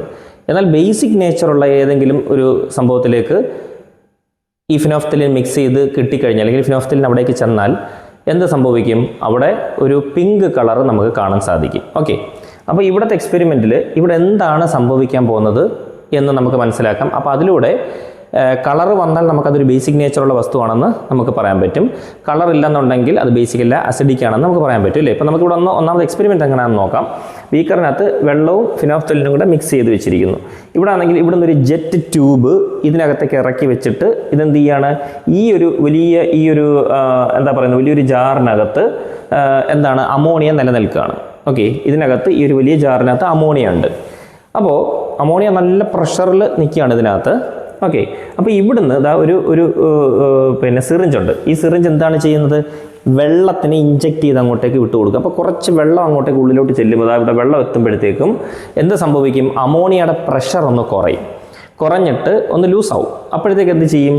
നമ്മൾ ഇവിടെ നിന്നും ഫിനോഫ്തലിൻ വെള്ളമായിട്ട് മിക്സ് ചെയ്ത ഫിനോഫ്തലിൻ ഈ പറയുന്ന ജെറ്റ് ട്യൂബ് വഴി ഇതിൻ്റെ ഉള്ളിലേക്ക് അമോണിയ കിടക്കുന്ന ഭാഗത്തേക്ക് അങ്ങോട്ട് ചെല്ലുമ്പോഴേക്കും വളരെ സ്പീഡിൽ ചീറിപ്പാഞ്ഞ് ഇതിനകത്തേക്ക് വെള്ളം ഇങ്ങനെ അങ്ങ് തെറിച്ച് വരുന്നത് കാണാം. ഒരു ഫൗണ്ടെയിൻ രൂപീകരിച്ചതുപോലെ ആയിരിക്കും അതിങ്ങനെ സ്പ്രെഡായിട്ട് ഇങ്ങനെ വരുന്നത് കാണാം. അവിടെ ഒരു പിങ്ക് കളറിലുള്ള ഫൗണ്ടെയിൻ ആയിരിക്കും അത് നമുക്ക് കാണാൻ പറ്റുന്നത്. അപ്പോൾ ഇതിൽ നിന്ന് നമുക്ക് മനസ്സിലാക്കാൻ പറ്റുന്ന ഒരു കാര്യം, അമോണിയ എന്ന് പറയുന്നത് എന്താണ്? ഇപ്പോൾ ഇവിടെ വെള്ളം കലർന്നപ്പോഴത്തേക്ക് അതിൻ്റെ ആ ഒരു ഇതൊന്ന് കുറഞ്ഞു. ഓക്കെ, ഒരു കാര്യം നമുക്ക് അതിൽ നിന്ന് കിട്ടി. രണ്ടാമത്തെ കാര്യം, ഇവിടെ ഫൗണ്ടെയിൻ വന്നപ്പോൾ അവിടെ ഒരു പിങ്ക് കളർ ഫോം ചെയ്തപ്പോൾ ഇതൊരു ബേസിക് നേച്ചറുള്ള വസ്തുവാണെന്ന് നമുക്ക് ഇതിൽ നിന്ന് മനസ്സിലാക്കാം. ഇനി കുറച്ച് ക്വസ്റ്റ്യൻസ് ചെയ്യാം. ഇതിൽ നിന്നും നിങ്ങൾ ഒബ്സർവ് ചെയ്യുന്ന, നിങ്ങൾ നിരീക്ഷിക്കുന്ന കാര്യം എന്താണ് ഇവിടെ സംഭവിച്ചതെന്നാണ് ചോദിക്കുന്നത്. അതിൻ്റെ answer, a fountain-like effect is seen when water rushed into the flask. The solution turns pink. അതായത് അവിടെ ഒരു ഫൗണ്ടെയിൻ പോലെയുള്ള ഒരവസ്ഥയിലേക്ക് ഈ വെള്ളം അവിടേക്ക് ചെല്ലുമ്പോൾ ഉണ്ടാകുന്നു. സൊല്യൂഷൻ എന്തായി? പിങ്ക് കളറിലേക്ക് മാറുന്നു. ഇതാണ് അതിൻ്റെ ആൻസർ. രണ്ടാമത്, what can be inferred about the solubility of ammonia in water? Why does water rush in to the flask? Ammonia വെള്ളവുമായിട്ട് അവിടെ അലിയുമ്പോൾ നിങ്ങൾ കണ്ട ആ ഒരു ഇൻഫറൻസ് എന്താണ്? എന്തുകൊണ്ടാണ് വെള്ളം ഫ്ലാസ്കിനകത്തേക്ക് റഷ് ചെയ്ത് കയറിയത് എന്നാണ് ചോദ്യം. എന്തുകൊണ്ടാണെന്ന് വെച്ചാൽ അമോണിയ വെള്ളത്തിൽ പെട്ടെന്ന് സോലുബിൾ ആകുന്ന, ഹൈലി സോലുബിൾ ഇൻ വാട്ടർ ആണ് എന്ന് എഴുതി വെക്കുക. ഓക്കെ, ഇനി Y does the water entering the flask change its colour? എന്തുകൊണ്ടാണ് വെള്ളം ഫ്ലാസ്കിലേക്ക് എൻ്റർ ചെയ്തപ്പോൾ കളർ ചേഞ്ച് ചെയ്തത്? അതിൻ്റെ answer, ammonia gas dissolves rapidly in water reducing the pressure inside the flask. എന്ത് ചെയ്യുന്നു? അമോണിയ ഗ്യാസ് ഡിസോൾവ് ചെയ്യുന്നു വെള്ളത്തിൽ, അല്ലേ? വെള്ളത്തിൽ ഇങ്ങനെ റാപ്പിഡ്ലി വെള്ളത്തിൽ ഇങ്ങനെ എന്ത് ചെയ്യുന്നു? അമോണിയം ഗ്യാസ് ഡിസോൾവ് ചെയ്യുന്നു ഫ്ലാസ്കിനകത്തുള്ള പ്രഷർ റെഡ്യൂസ് ചെയ്യുന്നതിനനുസരിച്ച്. അത് higher outside pressure pushes water in to the flask. വലിയൊരു പ്രഷർ ഔട്ട്സൈഡിൽ നിന്നും ഫ്ലാസ്കിനകത്തേക്ക് പുഷ് ചെയ്ത് കൊണ്ടുവരുമ്പോൾ അവിടെ ഒരു ഫൗണ്ടെയിൻ എഫക്റ്റ് ഉണ്ടാകുന്നു. ഇനി നാലാമത്തെ ക്വസ്റ്റ്യൻ പറഞ്ഞിരിക്കുന്നത്, why does the water entering the flask changes its colour? ഫ്ലാസ്കിലേക്ക് എൻട്രി ചെയ്ത ആ വെള്ളത്തിൻ്റെ കളർ എങ്ങനെയാണ് ചേഞ്ച് ചെയ്തത്? വെള്ളത്തിനകത്ത് എന്തുണ്ട്? ഫിനോഫ്തലിൻ ഇൻഡിക്കേറ്റർ ഉണ്ടായിരുന്നു. അതുകൊണ്ട് തന്നെ ആൽക്കലൈൻ സൊല്യൂഷനിൽ അതെന്താവും? അത് പിങ്ക് കളറായി മാറും. അപ്പോൾ പിങ്ക് കളറായാൽ അതിൻ്റെ അർത്ഥം എന്താ? അവിടെ ആൽക്കലൈൻ സൊല്യൂഷൻ അല്ലെങ്കിൽ ബേസിക് നേച്ചറുള്ള സൊല്യൂഷൻ ആയിരുന്നു അവിടെ ഉണ്ടായിരുന്നതെന്ന് മനസ്സിലാക്കാം. Okay, ammonia dissolves in water to form ammonia hydroxide which is alkaline. Ammonia എന്ത് ചെയ്യുന്നു? വെള്ളത്തിൽ ഡിസോൾവ് ആകുമ്പോഴേക്കും അമോണിയം ഹൈഡ്രോക്സൈഡ് ഫോം ചെയ്യുന്നു. അതായത് അതിൻ്റെ അർത്ഥം എന്താണ്? Which is alkaline. അതൊരു ആൽക്കലൈൻ ആണ്. അപ്പോൾ നമുക്ക് ഈ റിയാക്ഷൻ എങ്ങനെ എഴുതാൻ പറ്റുന്നത്? NH3 plus H2O gives NH4. NH അവിടെ എഴുതി, 3യും ഒരു Hൻ്റെ 4 ആകുമ്പോഴത്തേക്ക് പിന്നെ ബാക്കി ഒരു H ഉണ്ട് ഇവിടെ, അല്ലേ? OH. നമ്മളിത് എഴുതുമ്പോഴും ചിന്തിക്കാം. NH4 എഴുതി, ഇവിടെ 3 ഉള്ളായിരുന്നു. അപ്പോൾ NH3 എടുത്തു, ഇവിടെ NH3 എടുത്തു. ഇതിൽ നിന്ന് ഒരു H കൂടി ഇങ്ങോട്ട് എടുത്തപ്പോൾ ഇവിടെ 2 Hൽ നിന്ന് ഒരു H മാത്രമായി ബാക്കിയായി. അപ്പോൾ ഇവിടെ ഒരു H ഉണ്ട്, ഇവിടെ ഒരു Oയും ഉണ്ട്. ആ രണ്ടും കൂടെ ചേർന്ന് ഇവിടെ OH എന്നായി മാറി. മനസ്സിലായോ? അതായത് NH3 ആണല്ലോ ഇവിടെ ഉള്ളത്, ഇവിടെ NH4 എന്ന് പറഞ്ഞാൽ എടുത്തു. അപ്പോൾ എന്താണ്? ഇവിടെ H എത്ര എണ്ണം ഉണ്ടായിരുന്നു? ഇവിടെ 3 എണ്ണം, ഇവിടെ H എത്ര ഉണ്ട്? 2 എണ്ണം. അപ്പോൾ ഈ 5 Hൽ നിന്ന് എന്ത് ചെയ്തു? 4 H ഇവിടേക്ക് എടുത്തു. അപ്പോൾ ഒരു N ഇവിടേക്ക് എടുത്തു, 5 Hൽ നിന്ന് 4 H ഇവിടേക്ക് എടുത്തു. പിന്നെ ബാക്കി എത്ര ഉണ്ട്? ഒരു H ഉണ്ട്, ഒരു O ഉണ്ട്. അപ്പോൾ OH, ആ OH എടുത്ത് ഇവിടെ എഴുതി. മനസ്സിലായോ? അപ്പോൾ NH3 plus H2O gives NH4 OH എന്ന് കിട്ടും. ഇതാണ് ഇതിൻ്റെ reaction. Which property of ammonia is responsible for this change in color? അതായത് അമോണിയയുടെ ഏത് പ്രോപ്പർട്ടി കാരണമായിട്ടാണ് ഈ കളർ ചേഞ്ച് ചെയ്തതെന്ന് ചോദിച്ചാൽ എന്താണ്? അമോണിയയുടെ ബേസിക് നേച്ചറാണ്. The basic nature of ammonia. അപ്പോൾ ammonia hydroxide is the product obtained when ammonia dissolves in water. Ammonia വെള്ളത്തിൽ ഡിസോൾവ് ചെയ്തപ്പോൾ അമോണിയം ഹൈഡ്രോക്സൈഡ് ആണ് നമുക്ക് ലഭിച്ചത്. Find its chemical formula by completing the chemical equation below. അപ്പോൾ chemical equation complete ചെയ്ത് നിങ്ങൾ എഴുതാൻ പറഞ്ഞിട്ടുണ്ട്. ഈ സെയിം സംഭവം തന്നെയാണ്. NH3+H2 gives ഡാഷ് എന്ന് ചോദിച്ചാൽ NH4OH എന്ന് എഴുതുക. ഓക്കെ, ഇനി നമ്മളുടെ ടെക്സ്റ്റ് ബുക്കിൽ പറഞ്ഞിരിക്കുന്ന അടുത്ത കാര്യമാണ് ammonium hydroxide is the product obtained when ammonia dissolved in water. അതായത് അമോണിയ NH3 ആണല്ലോ അമോണിയ ആണെങ്കിൽ വെള്ളത്തിൽ അലിയിക്കുമ്പോൾ, അതായത് അമോണിയ വെള്ളവുമായിട്ട് ചേരുമ്പോൾ എന്താണ്? വെള്ളം H2O. അമോണിയ വെള്ളവുമായിട്ട് അലിയിപ്പിക്കുമ്പോൾ നമുക്ക് എന്ത് കിട്ടും? അമോണിയം ഹൈഡ്രോക്സൈഡ് കിട്ടും എന്നാണ് പറയുന്നത്. അപ്പൊ ഇതിൽ തന്നെ നമുക്ക് അമോണിയം ഹൈഡ്രോക്സൈഡ് കിട്ടുന്നത് നോക്കാം. NH3+H2 gives NH4OH എന്നാണ്. NH4OH ആണ് അമോണിയം ഹൈഡ്രോക്സൈഡിന്റെ നെയിം എന്ന് പറയുന്നത്. ഇങ്ങനെ എഴുതുന്നത്. അപ്പൊ ഇതെങ്ങനെ എഴുതുന്നത്? NH3 കണ്ടോ, ഈ NH3 നിന്നും NH4 എന്ന് പറഞ്ഞ എഴുതി. അപ്പൊ ഇവിടെ ഒരു H കൂടി എടുത്തു. ഇവിടെ H3 ഉണ്ട്, ഇവിടെ H2 ഉണ്ട്. അപ്പൊ മൊത്തം 5 H ഉണ്ടല്ലോ. അപ്പൊ 5 H നിന്ന് 4 H ഇവിടെ എടുത്തു. ഈ N എടുത്തു, ഈ 5 H നിന്ന് 4 H കൊടുത്തു. ഇനി ഇപ്പോൾ എത്ര H ഉണ്ട്? ഒരു H ഉണ്ട്. ഇവിടെ ഒരു O ഉണ്ട്. അപ്പൊ OH. മനസ്സിലായില്ലേ? എഴുതുന്ന രീതി മനസ്സിലായല്ലോ. അപ്പൊ ഇങ്ങനെയാണ് നമ്മൾ ഇക്വേഷൻ എഴുതുന്നത്. അപ്പൊ അങ്ങനെയാണെന്നുണ്ടെങ്കിൽ ഇനി നമുക്ക് അടുത്ത ഒരു പ്രോസസ്സിലേക്ക് പോവുകയാണ്. ഹേബർ പ്രോസസ് എന്ന് പറയും. ഹേബർ പ്രോസസ്, അതായത് ഇൻഡസ്ട്രിയൽ പ്രിപ്പറേഷൻ ഓഫ് അമോണിയ. ഇത്രയും നമ്മൾ പഠിപ്പിച്ചുകൊണ്ടിരുന്ന കാര്യങ്ങൾ ചെറിയ രീതിയിൽ ടെസ്റ്റ് ട്യൂബിനകത്തൊക്കെ എങ്ങനെ അമോണിയ ഉണ്ടാക്കുന്ന, ചെറിയ രീതിയിലുള്ള അമോണിയ ഉണ്ടാക്കുന്ന പ്രോസസ് ഒക്കെയാണ് നമ്മൾ ഇത്ര നേരം പഠിച്ചത്. ഇനി വലിയൊരു ലെവലിൽ ഇൻഡസ്ട്രിയൽ ലെവലിലൊക്കെ അമോണിയ നമ്മൾ ഡെവലപ്പ് ചെയ്യാൻ പോവുകയാണ്. അതിനുവേണ്ടി നമ്മൾ ഉപയോഗിക്കുന്ന ഒരു പ്രോസസ്സാണ് ഹേബർ പ്രോസസ് എന്ന് പറയുന്നത്. അപ്പോൾ എങ്ങനെയാണ് ഈ ഹേബർ പ്രോസസ്സിന്റെ രീതികളെന്ന് നമുക്ക് പറയാം. ഇൻ ദിസ് പ്രോസസ്, ഈ ഒരു പ്രോസസ്സിൽ നമ്മൾ ഉപയോഗിക്കാൻ പോകുന്ന രണ്ട് കാര്യങ്ങളാണ്. ഒന്ന് നൈട്രജനും പിന്നെ ഒന്ന് ഹൈഡ്രജനും. അതിന്റെ റേഷ്യോ പറയുന്നുണ്ട് 1:3. 1:3 റേഷ്യോയിലാണ് നൈട്രജനും ഹൈഡ്രജനും യൂസ് ചെയ്യുന്നതെന്ന് പറഞ്ഞിട്ടുണ്ട്. അതായത് ഒരു നൈട്രജൻ ഉപയോഗിക്കുമ്പോൾ ആ സ്ഥാനത്ത് നമ്മൾ 3 ഹൈഡ്രജൻ ഉപയോഗിക്കുന്നു. ഓക്കെ, എന്നിട്ട് ഈ പറയുന്ന ഒരു നൈട്രജനും 3 ഹൈഡ്രജനും എന്നുള്ള കോമ്പിനേഷൻ വെച്ചുകൊണ്ട് ആ ഒരു അളവിൽ നമ്മൾ എടുത്തുകൊണ്ട്, എന്താണ് ഒരു റേഷ്യോ ആണ് കേട്ടോ, എന്ന് വെച്ചാൽ ഒരു നൈട്രജനും 3 ഹൈഡ്രജനും മാത്രം എടുക്കുന്നതല്ല, ആ ഒരു റേഷ്യോ കീപ്പ് ചെയ്തുകൊണ്ട് ഒരു നൈട്രജനെയും 3 ഹൈഡ്രജനെ എടുത്തിട്ട് നല്ല പോലെ അവിടെ കമ്പൈൻ ചെയ്യുന്നു. എന്നിട്ട് കമ്പൈൻ ചെയ്തിട്ട് എന്ത് ചെയ്യുന്നു? നല്ല പ്രഷർ കൊടുക്കുന്നു, നല്ല ടെമ്പറേച്ചർ കൊടുക്കുന്നു. അങ്ങനെ അതിലൂടെ എന്ത് ചെയ്യുന്നു? അമോണിയ പ്രൊഡ്യൂസ് ചെയ്യുന്നു. ഇങ്ങനെയാണ് അമോണിയ പ്രൊഡ്യൂസ് ചെയ്യുന്നത്. ഇനി ഇവിടെ ഒരു കാറ്റലിസ്റ്റ് എന്താണ് യൂസ് ചെയ്യുന്നത്? എന്താണ് ഈ കാറ്റലിസ്റ്റ് എന്ന് പറഞ്ഞാൽ? കാറ്റലിസ്റ്റ് എന്ന് പറഞ്ഞാൽ അതിന്റെ അർത്ഥം, അതായത് ഒരു കെമിക്കൽ, അതായത് നമ്മളിപ്പോൾ ഒരു റിയാക്ഷൻ റിയാക്ഷന്റെ സ്പീഡ്, ഒരു റിയാക്ഷൻ നടപ്പിലാക്കുമ്പോൾ അതിന്റെ സ്പീഡ് കൂട്ടുന്നതിന് വേണ്ടി ഉപയോഗിക്കുന്ന കെമിക്കലിനാണ് എന്തെന്ന് പറയുക? കാറ്റലിസ്റ്റ് എന്ന് പറയുന്നത്. അപ്പൊ എല്ലാ തരത്തിലുള്ള കെമിക്കൽ പ്രോസസ്സുകൾക്കും ഡിഫറെന്റ് ആയിട്ടുള്ള കാറ്റലിസ്റ്റുകൾ ഉപയോഗിക്കാറുണ്ട്. എന്നാൽ ഇവിടെ നടക്കുന്ന ഈ പ്രോസസ്സിന് വേണ്ടി നമ്മൾ ഉപയോഗിക്കുന്ന ഒരു കാറ്റലിസ്റ്റിന്റെ പേരാണ് സ്പോഞ്ച് അയൺ എന്ന് പറയും. സ്പോഞ്ച് അയൺ എന്ന് പറഞ്ഞാൽ എന്താണ്? അതായത് ഈ പൊടിയായിട്ടുള്ള ഒരു ഫോമിൽ ഇരിക്കുന്നതിനെയാണ് സ്പോഞ്ച് അയൺ എന്ന് പറയുന്നത്. അതിന്റെ പൊടിയായിട്ടിരിക്കുന്നത്. ഓക്കെ, അപ്പോ ഇനി നമ്മൾ എന്താണ് ഇവിടെ ചെയ്യാൻ പോകുന്നതെന്ന് വെച്ചാൽ ഓക്കെ, ഇനി രണ്ടാമതായിട്ട് നമ്മൾ അറിയേണ്ടത് നൈട്രജൻ നമുക്ക് എവിടെ നിന്ന് ലഭ്യമാകുന്നു, ഹൈഡ്രജൻ നമുക്ക് എവിടെ നിന്ന് ലഭ്യമാകുന്നു. നൈട്രജൻ നമുക്കറിയാം, അന്തരീക്ഷത്തിലൊക്കെ നൈട്രജന്റെ അളവുണ്ട് അല്ലെ. അപ്പൊ അറ്റ്മോസ്ഫിയറിക് എയറിൽ നിന്നാണ് നൈട്രജൻ നമുക്ക് ലഭ്യമാകുന്നത്. എങ്കിൽ ഹൈഡ്രജനോ പല സ്ഥലങ്ങളിൽ നിന്നും, അതായത് വെള്ളത്തിന്റെ ഇലക്ട്രോളിസിസ് പ്രോസസ്സിൽ നിന്നും ലഭ്യമാകും. അതുപോലെ തന്നെ പെട്രോളിയം പ്രോഡക്റ്റ് ആയിട്ടുള്ള നാഫ്ത എന്ന് കേട്ടില്ലേ? പെട്രോളിയം പ്രോഡക്റ്റ് ആണ് നാഫ്തയിൽ നിന്നും ഒക്കെ നമുക്ക് എന്ത് കിട്ടും? ഹൈഡ്രജൻ ലഭ്യമാകും. ഓക്കെ, എന്നിട്ട് ഇനി ഇവിടെ എന്താ ചെയ്യാൻ പോകുന്നത്? The ammonia produced by Haber process is liquefied under high pressure and stored as liquid ammonia. ഇവിടെ കൊടുത്തിട്ടുണ്ട് എന്താണ് ലിക്വിഡ് അമോണിയ, എന്താണ് ലിക്കർ അമോണിയ. ഇവിടെ എന്താ പറഞ്ഞിരിക്കുന്നത്? The ammonia produced by Haber process. Haber പ്രോസസ്സിലൂടെ നമ്മൾ അമോണിയയെ പ്രൊഡ്യൂസ് ചെയ്യുന്നു.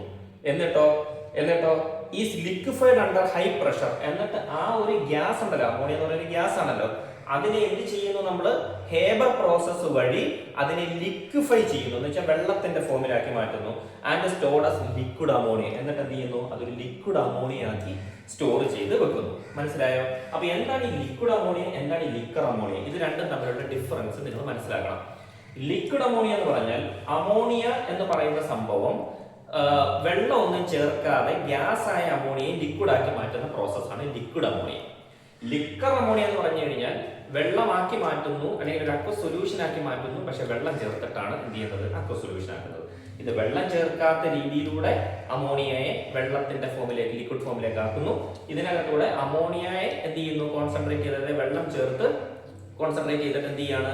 അതിനെ വെള്ളത്തിന്റെ ഫോമിലേക്ക് ആക്കുന്നു. ഈ രണ്ട് പ്രോസസ്സും എങ്ങനെയാണ് ചെയ്യുന്നത്? ഈ പ്രോസസ്സ് അമോണിയ ഹേബർ പ്രോസസ്സിലൂടെ ആണ് ലിക്വിഡ് ആക്കി മാറ്റുന്നത്. എങ്ങനെ? ഹൈ പ്രഷർ കൊടുക്കുന്നു. ഓക്കെ, നല്ല പ്രഷർ കൊടുക്കുന്നു. അമോണിയക്ക് നല്ല പ്രഷർ കൊടുത്തിട്ട് ഗ്യാസായ അമോണിയയെ ലിക്വിഡ് ആക്കി മാറ്റുന്ന ഒരു പ്രോസസ്സാണ് എന്തെന്ന് പറയുന്നത്? ലിക്വിഡ് അമോണിയ എന്ന് പറയുന്നത്. Ammonia gas can easily liquefied by applying pressure. Pressure നല്ലപോലെ അപ്ലൈ ചെയ്ത് കൊടുത്തു കഴിഞ്ഞാൽ വളരെ ഈസി ആയിട്ട് നമുക്ക് ഈ പറയുന്ന അമോണിയ ഗ്യാസിനെ ലിക്വിഫൈ ചെയ്തെടുക്കാൻ പറ്റും. ലിക്വിഫൈഡ് അമോണിയക്ക് പറയുന്ന പേര് തന്നെയാണ് എന്ത്? Liquid ammonia. എന്നാൽ ലിക്കർ അമോണിയ എന്ന് പറഞ്ഞാൽ എന്താണ്? It is a concentrated aqua solution of ammonia. അമോണിയയുടെ പിന്നെ എന്താണ്? കോൺസെൻട്രേറ്റഡ് ആയിട്ടുള്ള ഒരു അക്വ സൊല്യൂഷൻ ആണ്. എന്ന് വെച്ചാൽ അതിന്റെ അർത്ഥം എന്താണ്? അതായത് ഇതിനെ വാട്ടറുമായിട്ട്, അമോണിയയെ വാട്ടറുമായിട്ട് ലയിപ്പിച്ചിട്ടാണ് എന്ത് ചെയ്യുന്നത്? ഈ ഒരു ലിക്കർ അമോണിയ ഉണ്ടാക്കി എടുക്കുന്നത്. മനസ്സിലായല്ലോ? ഇനി എന്തൊക്കെയാണ് അമോണിയയുടെ ഉപയോഗങ്ങൾ? Uses of ammonia. അമോണിയയുടെ യൂസസ് എന്ന് പറയുന്നത്, ഒന്ന്, for the preparation of chemical fertilizers, അതായത് കെമിക്കൽ ഫെർട്ടിലൈസറുകൾ. ഓക്കെ, വളങ്ങൾക്ക് വേണ്ടിയിട്ട്, കെമിക്കൽ ആയിട്ടുള്ള വളങ്ങൾ ഉണ്ടാക്കുന്നതിന് വേണ്ടിയിട്ടാണ് അമോണിയ യൂസ് ചെയ്യുന്നത്. നമ്മൾ നേരത്തെ പറഞ്ഞു അതിൽ എന്തൊക്കെ തരത്തിലുള്ളതാണ്? അമോണിയം സൾഫേറ്റ്, അതുപോലെ തന്നെ അമോണിയം ഫോസ്ഫേറ്റ്, അതുപോലെ യൂറിയ പോലുള്ളതൊക്കെ അറിയാമല്ലോ, ചെടികൾക്കൊക്കെ ഇടുന്ന വളമൊക്കെ യൂറിയ ആണ്. അപ്പൊ ഇങ്ങനെയുള്ള സാധനങ്ങളൊക്കെ പ്രിപ്പയർ ചെയ്യുന്നതിനാണ് അമോണിയ യൂസ് ചെയ്യുന്നത്. അതാണ് ഒന്നാമത്തെ ഇതിന്റെ ഒരു യൂസ് എന്ന് പറയുന്നത്. ഇനി രണ്ടാമത് റെഫ്രിജറന്റ് ആയിട്ട്, അപ്പം നമുക്ക് കൂളിങ്ങിനൊക്കെ വേണ്ടിയിട്ട് റെഫ്രിജറന്റ് ആയിട്ടൊക്കെ ഇതിനെ യൂസ് ചെയ്യാനായിട്ടൊക്കെ സാധിക്കുന്നുണ്ട്. അതുപോലെ തന്നെ മൂന്നാമത്, four the production of artificial fibres such as nylon and rayon, അതായത് റയോൺ പോലുള്ള, നൈലോൺ പോലുള്ള ആർട്ടിഫിഷ്യൽ ഫൈബറിന്റെ പ്രിപ്പയർ ചെയ്യുന്നതിന് വേണ്ടി, അല്ലെങ്കിൽ അതിന്റെ പ്രൊഡക്ഷൻ നടക്കുന്നതിന്, അല്ലെങ്കിൽ പ്രൊഡ്യൂസ് ചെയ്യുന്നതിന് വേണ്ടിയിട്ടൊക്കെ ഇത് യൂസ് ചെയ്യാറുണ്ട്. അതായത് ആർട്ടിഫിഷ്യൽ ഫൈബേഴ്സ് ഒക്കെ കണ്ടിട്ടില്ലേ നമ്മൾ ഈ ഫർണിച്ചേഴ്സിലൊക്കെ യൂസ് ചെയ്യാറുണ്ട്, അതുപോലെ നമ്മുടെ ക്ലോത്തുകളിലൊക്കെ യൂസ് ചെയ്യാറുണ്ട്. അപ്പൊ ഇതിന് വേണ്ടുന്ന ആർട്ടിഫിഷ്യൽ ഫൈബേഴ്സ് ഒക്കെ മേക്ക് ചെയ്യുന്നതിന്, പ്രൊഡ്യൂസ് ചെയ്യുന്നതിന് വേണ്ടിയിട്ടും അമോണിയയെ യൂസ് ചെയ്യാറുണ്ട്. അതുപോലെ തന്നെ in the refining of petroleum refine ചെയ്തെടുക്കത്തില്ലേ, അതായത് പിന്നെ ഖനനം ചെയ്തെടുക്കുന്നതിനൊക്കെ നമുക്ക് ഒന്ന് പ്യൂരിഫൈ ചെയ്ത് ഒന്ന് വേർതിരിച്ചൊക്കെ എടുക്കുന്നതിന് വേണ്ടിയിട്ട് അമോണിയ പോലുള്ള വസ്തുക്കൾ യൂസ് ചെയ്യാറുണ്ട്. അതൊന്ന്. പിന്നെ as a main raw material in the industrial preparation of nitric acid by Ostwald process, അതായത് നൈട്രിക് ആസിഡ് പ്രിപ്പയർ ചെയ്തെടുക്കുന്നതിന് വേണ്ടിയിട്ട് ഉപയോഗിക്കുന്ന ഒരു പ്രോസസ്സാണ് ഓസ്വാൾഡ് പ്രോസസ് എന്ന് പറയുന്നത്. Ostwald process. ഈ ഒരു ഓസ്വാൾഡ് പ്രോസസ്സിലൂടെ നൈട്രിക് ആസിഡിനെ ഇൻഡസ്ട്രിയലി പ്രിപ്പയർ ചെയ്തെടുക്കാനും അമോണിയയുടെ സഹായം ഉണ്ടാകാറുണ്ട്. അപ്പോൾ അമോണിയ എന്തിനൊക്കെ സഹായിക്കുന്നു എന്നുള്ളത് നമ്മൾ പഠിച്ചു കഴിയും. ഓക്കെ, അപ്പോൾ ഇതിന്റെ നോട്ട്സ് നിങ്ങൾ മനസ്സിലാക്കി എഴുതണം. ഇനി വേറൊരു എക്സ്പെരിമെന്റ് ഇവിടെ കൊടുത്തിട്ടുണ്ട്. Take some ammonium chloride in a test tube. ഒരു ടെസ്റ്റ് ട്യൂബിനകത്ത് കുറച്ച് അമോണിയം ക്ലോറൈഡ് എടുക്കുന്നു. എന്നിട്ട് എന്താണ്? Add a little sodium hydroxide solution to the test tube. Test ട്യൂബിനകത്തേക്ക് കുറച്ച് സോഡിയം ഹൈഡ്രോക്സൈഡ് സൊല്യൂഷനും കൂടെ അതിനകത്തേക്ക് ഇടുകയാണ്. Observe the colour and odour of the gas produced. അവിടെ പ്രൊഡ്യൂസ് ചെയ്യുന്ന കളർ എന്താണ്? അവിടെ പ്രൊഡ്യൂസ് ചെയ്യുന്ന സ്മെല്ല്, ഓർഡർ എന്താണ്? Bring a moist red litmus paper to the mouth of the test tube. അതുപോലെ തന്നെ ആ ടെസ്റ്റ് ട്യൂബിന്റെ മൗത്തിലേക്ക് മോയ്സ്റ്റ് ആയിട്ടുള്ള ഒരു നനവുള്ള ഒരു റെഡ് ലിറ്റ്മസ് പേപ്പർ അതിന്റെ മൗത്തിലേക്ക് കൊണ്ടുവന്ന് വെക്കുന്നു. Heat the test tube gently. എന്നിട്ട് എന്താണ്? ടെസ്റ്റ് ട്യൂബ് ഹീറ്റ് ചെയ്ത് കൊടുക്കുക. എന്നിട്ട് then introduce a glass rod dipped in concentrated hydrochloric acid to the mouth of the test tube. എന്നിട്ട് എന്താണ്? ഒരു ഗ്ലാസ് റോഡ് എടുക്കുന്നു. അത് കോൺസെൻട്രേറ്റഡ് ഹൈഡ്രോക്ലോറിക് ആസിഡിൽ മുക്കിയ ഒരു റോഡാണ്. ആ റോഡ് എന്ത് ചെയ്യാണ്? നമ്മുടെ ടെസ്റ്റ് ട്യൂബിന്റെ മൗത്തിലേക്ക് കൊണ്ടുവന്ന്, അതിന്റെ ടെസ്റ്റ് ട്യൂബിന്റെ ആ വായു ഭാഗത്തേക്ക് കൊണ്ടുവന്ന് ഒന്ന് കാണിക്കുന്നു. Observe the experiment well and complete the following table. എന്നിട്ട് ഈ എക്സ്പെരിമെന്റിന്റെ അടിസ്ഥാനത്തിൽ ഈ ഒരു ടേബിളിനെ കംപ്ലീറ്റ് ചെയ്യണമെന്നാണ് പറഞ്ഞേക്കുന്നത്. Conduct experiment according to teachers instruction. അപ്പൊ നമ്മൾ ആ ടേബിൾ ഒന്ന് നോക്കിക്കേ. ഇവിടെ കൊടുത്തിരിക്കുന്ന ടേബിൾ നോക്ക്. Colour of the gas produced. ഇവിടെ പ്രൊഡ്യൂസ് ചെയ്യുന്ന ഗ്യാസ് എന്തായിരിക്കും? നമ്മൾ പറഞ്ഞല്ലോ, കളർലെസ് ഗ്യാസ് ആണ്, ഒരു കളറും ഉണ്ടാവില്ല. പിന്നെ order of the gas produced എന്താണ്? ഇറിറ്റേറ്റിംഗ് ആയിട്ടുള്ള, പഞ്ചന്റ് ആയിട്ടുള്ള, തുളച്ചു കയറുന്ന രൂക്ഷഗന്ധമായിരിക്കും അതിനുണ്ടാകുക. പിന്നെ the change in color of the moist red litmus paper when shown to the mouth of the test tube. അതായത് എന്താ പറഞ്ഞിരിക്കുന്നത്?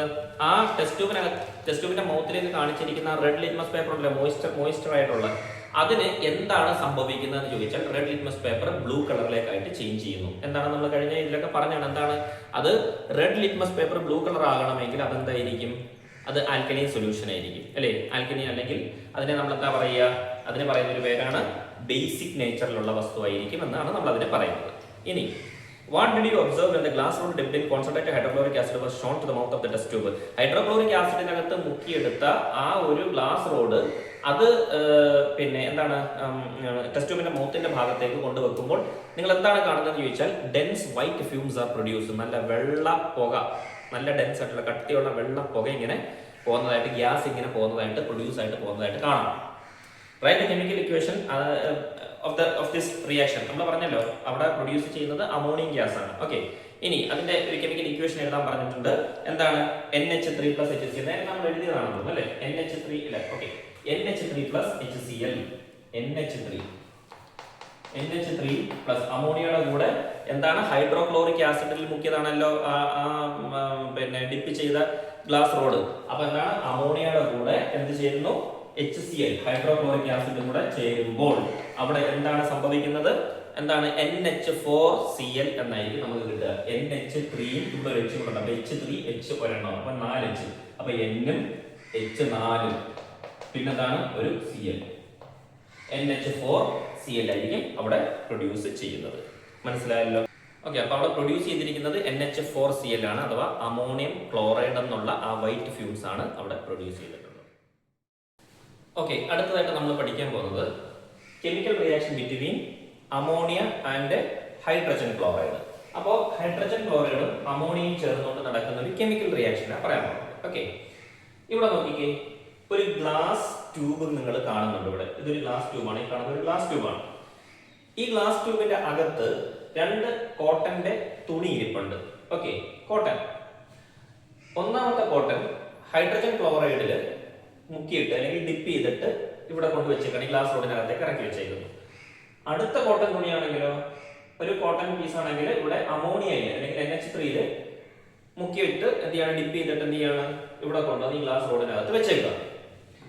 ഈ രണ്ടെണ്ണോ ഇതിനകത്ത് ഭദ്രമായി വെച്ചതിന് ശേഷം ഇവിടെ 2 കോർക്ക്, ഇത് കോർക്കാണ്, കോർക്ക് കൊണ്ട് ഈ ഗ്ലാസ് റോഡിന്റെ അപ്പുറവും ഇപ്പുറവും കൊണ്ടുവന്ന് അങ്ങ് അടച്ച് ഭദ്രമാക്കി അങ്ങ് വെച്ചു, ടൈറ്റ് ചെയ്ത് വെച്ചു. എന്താണ് ഇവിടെ സംഭവിക്കുന്നത് എന്ന ചോദ്യം നമ്മുടെ ടെക്സ്റ്റ് ബുക്കിൽ കൊടുത്തിട്ടുണ്ട്. ഇവിടെ എന്താ സംഭവിക്കുന്നത്, ഇതിനകത്ത് അതായത് ഈ പറയുന്ന ഹൈഡ്രജൻ ക്ലോറൈഡിൽ നിന്നും ഈ പറയുന്ന അമോണിയയിൽ നിന്നും ഉള്ള ആ ഒരു കെമിക്കൽസ് അതിലേക്ക് അങ്ങ് ഇറങ്ങി ഇതിന്റെ ഈ പറയുന്ന ഗ്ലാസ് ട്യൂബിന്റെ വോളിലൊക്കെ വന്ന് തട്ടിയിരുന്ന് പരസ്പരം കമ്പൈൻ ചെയ്ത് അവിടെ വന്ന് ഇരിക്കുമല്ലോ. അങ്ങനെ അതെന്ത് ചെയ്യുന്നു, ഒരു നല്ല വെള്ള ഗ്യാസ്, വെള്ള പുക പോലെ അകത്ത് നിറയുന്നതായിട്ട് കാണാം. അതായത് ഇതുപോലെ വെള്ള പുക ഇങ്ങനെ വന്ന് നിറയുന്നതായിട്ട് കാണാം. തിക്ക് വൈറ്റ് ഫ്യൂംസ് ഓഫ് NH4Cl. ആ വെള്ള പുകയായിട്ട് വരുന്നത് എന്താണ്, അല്ലെങ്കിൽ ആ ഗ്യാസ് ആയിട്ട് വരുന്ന സംഭവം എന്താണ്, അമോണിയം ക്ലോറൈഡ് ആണ്. മനസ്സിലായോ? ഓക്കെ, അപ്പോ ഹൈഡ്രജൻ ക്ലോറൈഡും എന്ന് പറയുന്ന ഗ്യാസും അമോണിയ എന്ന് പറയുന്ന ഒരു ഗ്യാസും ഇത് രണ്ടും കൂടെ കമ്പൈൻ ചെയ്തുകൊണ്ട് നമുക്ക് എന്ത് കിട്ടി, ഇവിടെ അമോണിയം ക്ലോറൈഡ് എന്ന് പറയുന്ന NH4Cl എന്ന് പറയുന്ന സംഭവം കിട്ടി. ഓക്കെ ആണല്ലോ? ശരി, ഇനി ഈ ഗ്ലാസ് ട്യൂബ് ഒന്ന് ഹീറ്റ് ചെയ്ത് കൊടുക്കുക, ഒന്ന് ചൂടാക്കി കൊടുക്കുക. ഈ ഗ്ലാസ് ട്യൂബിലോട്ട് ചൂട് കൊടുക്കുന്ന സമയത്ത് ഇവിടെ നമുക്ക് എന്തായിരുന്നു കിട്ടിയത്, NH4Cl എന്ന് പറയുന്ന അമോണിയം ക്ലോറൈഡ് നമുക്ക് കിട്ടിയത്. ആ അമോണിയം ക്ലോറൈഡ് ചൂടാക്കി നമ്മൾ കൊടുക്കുമ്പോഴത്തേക്ക് അത് വീണ്ടും ഡീകമ്പോസ് ചെയ്തിട്ട് എന്തായി മാറുന്നു, ഇവന്മാരായിട്ട് വീണ്ടും വേർതിരിഞ്ഞ് കിട്ടും, HCl ആയിട്ടും NH3 ആയിട്ടും. അപ്പോൾ അവിടുത്തെ ഒരു കെമിക്കൽ ഇക്വേഷൻ നമുക്ക് എഴുതാം. ഓക്കെ, ആ കെമിക്കൽ ഇക്വേഷൻ എന്ന് പറയുന്നത് NH3 അമോണിയായി അതുപോലെ തന്നെ HCl ഇവിടെ ചേർന്നുകൊണ്ട് എന്ത് നമുക്ക് കിട്ടുന്നു എന്ന് പറയുന്നത് NH4Cl കിട്ടും. NH3 ഇവിടെ ഒരെണ്ണം ഇവിടെ ചേർന്ന് H4 പിന്നെ ഒരു Cl ആണ് പറയുന്നത്. NH4Cl ആണ് നമുക്ക് കിട്ടുന്നത്. മനസ്സിലായോ? ഓക്കെ, ഇനി എന്നിട്ട് ഹീറ്റ് കൊടുക്കുമ്പോഴത്തേക്ക് എന്ത് ചെയ്യും, ഇത് ഡീകമ്പോസ് ചെയ്യുന്നു. ഡീകമ്പോസ് ചെയ്തിട്ട് വീണ്ടും എന്തായി മാറുന്നു, ഇതുമായിട്ട് വീണ്ടും അമോണിയയും ഹൈഡ്രജൻ ക്ലോറൈഡുമായിട്ട് മാറുന്നു. അപ്പോൾ ഇവിടെ നോക്ക്, ഇത് രണ്ടും കൂടെ ചേർന്നുകൊണ്ട് ഇതായി മാറി. ഇനി ഇതിൽ നിന്ന് ഡീകമ്പോസ് ചെയ്ത് ഇതായി മാറുന്നു. അപ്പൊ നമുക്ക് എങ്ങനെ എഴുതാം, NH4Cl gives NH3+HCl. പിന്നെ ഇവിടെ നോക്കിക്കേ, ഇത് രണ്ടിനെ റിയാക്ടൻസ് എന്നല്ലേ പറയുന്നത്. ലെഫ്റ്റ് ഹാൻഡ് സൈഡിൽ കാണുന്ന റിയാക്ടൻസ്, റൈറ്റ് ഹാൻഡ് സൈഡിൽ കാണുന്ന പ്രോഡക്റ്റ്. രണ്ട് റിയാക്ടന്റുകൾ ചേർന്ന് ഒരു പ്രോഡക്റ്റ് ഉണ്ടായി. അതുപോലെ തന്നെ ഈ പ്രോഡക്റ്റിൽ നിന്ന് വീണ്ടും റിയാക്ടന്റായി മാറി. അപ്പൊ ഇതിന് ചെറിയ പേരുകൾ നമ്മൾ കൊടുക്കാം. ഓക്കെ, NH3+HCl, അതായത് ഈ റിയാക്ടന്റുകൾ ചേർന്ന് പ്രോഡക്റ്റ് ആകുന്ന പ്രോസസ്സിനെ ഫോർവേഡ് റിയാക്ഷൻ എന്നാണ് പറയുന്നത്. Forward reaction. റിയാക്ടൻസിൽ നിന്ന് പ്രോഡക്റ്റ് ഉണ്ടായാൽ അതിനെ ഫോർവേഡ് റിയാക്ഷൻ എന്ന് പറയും. ഇനി പ്രോഡക്റ്റിൽ നിന്നും ഈ റിയാക്ടൻസ് വീണ്ടും തിരിഞ്ഞായാലോ അതിനെ നമുക്ക് എന്തെന്ന് പറയും? ബാക്ക്വേർഡ് റിയാക്ഷൻ എന്ന് പറയും. പ്രോഡക്റ്റ് റിയാക്ടൻസ് ആയിട്ട് മാറിയാൽ അതിനെ നമുക്ക് ബാക്ക്വേർഡ് റിയാക്ഷൻസ് എന്ന് പറയും. ഇനി നമുക്ക് ഇതിനെ രണ്ടിനോട് ചേർത്ത് ഒന്നിച്ചൊന്ന് എഴുതിയാലോ?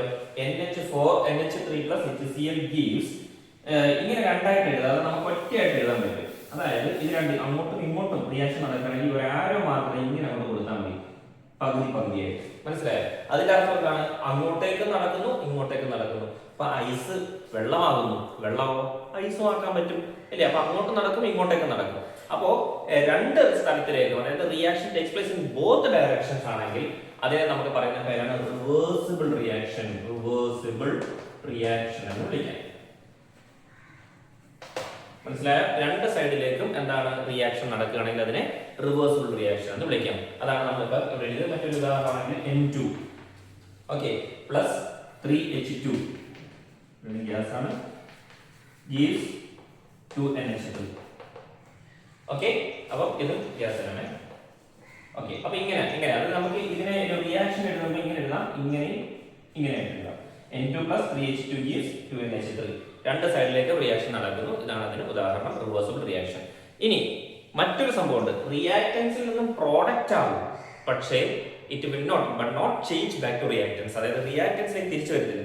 റിയാക്ടന്റുകൾ ചേർന്ന് പ്രോഡക്റ്റ് ആവും, പക്ഷേ പ്രോഡക്റ്റിൽ നിന്ന് പിന്നെ റിയാക്ടൻസ് ആവുന്നില്ല എങ്കിൽ അതിനെ പറയുന്ന പേരാണ് ഇർറിവേഴ്സിബിൾ റിയാക്ഷൻ എന്ന് പറയുന്നത്. ഇർറിവേഴ്സിബിൾ റിയാക്ഷൻ എന്നാണ് പറയുന്നത്. പറഞ്ഞു മനസ്സിലായോ? ഇപ്പൊ അതിനെ ബേസ് ചെയ്തുള്ള കുറച്ച് ഉദാഹരണങ്ങൾ നമുക്ക് നോക്കാം. അതായത് NaOH+HCl, NaOH+HCl gives NaCl+H2O. ഇതൊരു ഉദാഹരണമാണ്. അങ്ങോട്ടേക്ക് നടക്കുന്നുണ്ടോ? ആരൊക്കെ അങ്ങോട്ടേക്കേ ഉള്ളൂ, തിരിച്ച് ഇങ്ങോട്ടേക്ക് ആ റിയാക്ഷൻ നടക്കത്തില്ല. അപ്പോൾ ഇതൊരു ഇർറിവേഴ്സിബിൾ റിയാക്ഷൻ ഉദാഹരണമാണ്. പിന്നെ അതുപോലെ തന്നെ നമ്മൾ മറ്റേ ചില ഉദാഹരണങ്ങളുണ്ട്. C+O2 gives CO2 ഉണ്ടോ? കാർബണും ഓക്സിജനും കൂടെ ചേർന്നുകൊണ്ട് കാർബൺ ഡയോക്സൈഡ് ഉണ്ടായി. എന്നാൽ തിരിച്ച് കാർബൺ ഡയോക്സൈഡിൽ നിന്ന് കാർബൺ ഓക്സിജൻ വേർതിരിച്ചെടുക്കാൻ അങ്ങനെ തിരിച്ച് നടക്കത്തില്ല. അപ്പൊ അതാണ് ഇർറിവേഴ്സിബിൾ റിയാക്ഷൻ എന്ന് പറയുന്നത്. അതുപോലെ തന്നെ NaCl+AgNO3 gives, എപ്പോഴും കൊടുക്കുന്ന ആരോ മാർക്ക് വൺ സൈഡിലോട്ട് കൊടുത്താലാണ് എന്താണ് ഇർറിവേഴ്സിബിൾ ഇല്ലാത്തത്, ഒരു സൈഡിലോട്ട് മാത്രമായിട്ട് നടക്കത്തുള്ളൂ. Okay, +AgCl. ഓക്കെ, ഇങ്ങനെയുള്ള റിയാക്ഷൻസ് ഒക്കെ അങ്ങോട്ടേക്ക് മാത്രമേ നടക്കുള്ളൂ, തിരിച്ച് ഇങ്ങോട്ടേക്ക് നടക്കത്തില്ല. അങ്ങനെയുള്ള കാര്യങ്ങൾക്കാണ് എന്തെന്ന് പറയുന്നത് ഇർറിവേഴ്സിബിൾ റിയാക്ഷൻ എന്ന് പറയുന്നത്. ഇനി നമുക്ക് ഇതുമായിട്ട് റിലേറ്റഡ് ആയിട്ട് കുറച്ച് ക്വസ്റ്റ്യൻസ് ഉണ്ട്. ആ ക്വസ്റ്റ്യൻസ് ഒന്ന് ചെയ്ത് നോക്കാം. അതായത് പറഞ്ഞിരിക്കുന്നതാണ്, did you observe the thick white fumes formed? നിങ്ങൾ ഗ്ലാസ് ട്യൂബിനെ ഒബ്സർവ് ചെയ്തതിന് ശേഷം അതിന്റെ ഉള്ളിൽ വൈറ്റ് ഫ്യൂംസ് പ്രൊഡ്യൂസ് ചെയ്തത് കണ്ടല്ലോ. ഈ വൈറ്റ് ഫ്യൂംസ് എങ്ങനെയാണ് എങ്ങനെയാണ് അത് പ്രൊഡ്യൂസ് ചെയ്തത്, എങ്ങനെയാണ് അത് ഫോം ചെയ്തതെന്ന് ചോദിച്ചാൽ, അല്ലെങ്കിൽ ഇങ്ങനെയാണ് question, did you observe the thick white fumes formed? നിങ്ങൾ കണ്ടില്ലേ, അതിനകത്ത് നിങ്ങൾ ഒബ്സർവ് ചെയ്തില്ലേ തിക്ക് ആയിട്ടുള്ള വൈറ്റ് ഫ്യൂംസ് അവിടെ ഫോം ചെയ്യുന്നത്? അപ്പൊ നമ്മൾ പറയണം യെസ് കണ്ടു. എന്നിട്ട് എന്ത് പറയണം? It is due to the formation of ammonium chloride. അതായത് അമോണിയം ക്ലോറൈഡ് ഫോം ചെയ്തത് കൊണ്ടാണ് അത് സംഭവിച്ചത്. കമ്പൈൻ വിത്ത് ഏതൊക്കെ HCl ഗ്യാസും NH3 ഗ്യാസും കൂടെ കമ്പൈൻ ചെയ്ത് അമോണിയം ക്ലോറൈഡ് NH4Cl ഉണ്ടായത് കൊണ്ടാണ് അങ്ങനെയുള്ള ഒരു വൈറ്റ് ഫ്യൂംസ് അവിടെ പ്രൊഡ്യൂസ് ചെയ്തത്. എന്നിട്ട് എന്താണ് which stick on the wall of the glass tube. Glass ട്യൂബിന്റെ വാളിലേക്ക് അത് വന്ന് സ്റ്റിക്ക് ചെയ്ത് നിന്നാണ് അവിടെ വൈറ്റ് ഫ്യൂംസ് പ്രൊഡ്യൂസ് ചെയ്തത്. എഴുതാമല്ലോ. Next question. പിന്നെ അതുപോലെ തന്നെ ഒരു കാര്യം എഴുതാം. When the glass tube is heated ammonium decomposes, ammonium chloride decomposes. അപ്പൊ എന്താണ് ഗ്ലാസിനകത്ത് ഈ ഒരു ട്യൂബ് ഹീറ്റ് ചെയ്ത് കൊടുക്കുന്ന സമയത്ത് എന്ത് സംഭവിക്കും? അമോണിയം ക്ലോറൈഡ് അഥവാ NH4Cl എന്ന് പറയുന്നത് ഡീകമ്പോസ് ചെയ്യും. എന്നിട്ട് എന്താവും? രണ്ടായിട്ട് സ്പ്ലിറ്റ് ആവുമല്ലോ. അപ്പൊ അത് എഴുതി വെക്കാം. ഇനി write the chemical equation of the formation of ammonium chloride HCl+NH3. അതായത് തന്നെ NH3+HCl gives NH4Cl എന്നെഴുതാം. ഓക്കെ, അതിങ്ങനെ എഴുതേണ്ടത് NH3+HCl gives NH4Cl ഇങ്ങനെയാണ് എഴുതുന്നത് കേട്ടോ. ഓക്കെ, ഈ രണ്ട് സൈഡിലുള്ള എഴുതേണ്ട, ഇതാണ് ആ ക്വസ്റ്റ്യൻ ആൻസർ ആയിട്ട് എഴുതേണ്ടത്. ഇനി ഈ റിയാക്ഷൻ നടന്നപ്പോൾ റിയാക്ടൻസ് ഏതൊക്കെ ഉപയോഗിച്ചത്? അമോണിയയും അതുപോലെ തന്നെ ഹൈഡ്രജൻ ക്ലോറൈഡ് എന്ന് പറയുന്നതാണ് റിയാക്ടൻസ്. ഓക്കെ, അപ്പൊ ചോദിച്ചാൽ അത് എഴുതുക.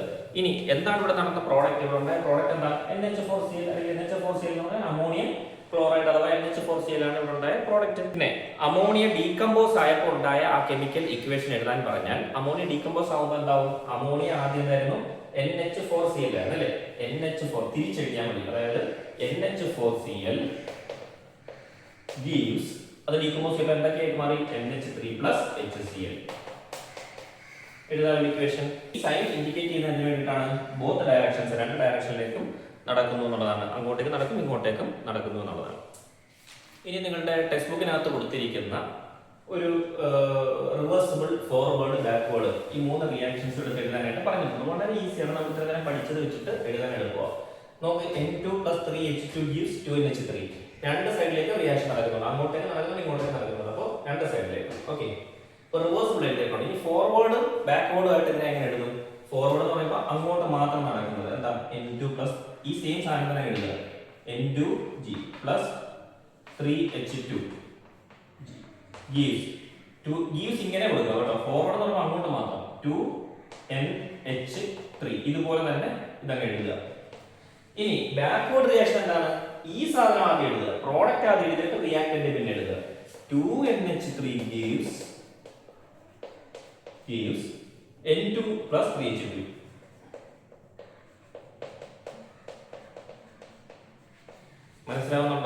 മനസ്സിലാവുന്നുണ്ടല്ലോ? ആരോ മാർക്ക് പറഞ്ഞ കൊടുക്കുക, ഫോർവേഡിന് ബാക്ക്വേർഡിന്.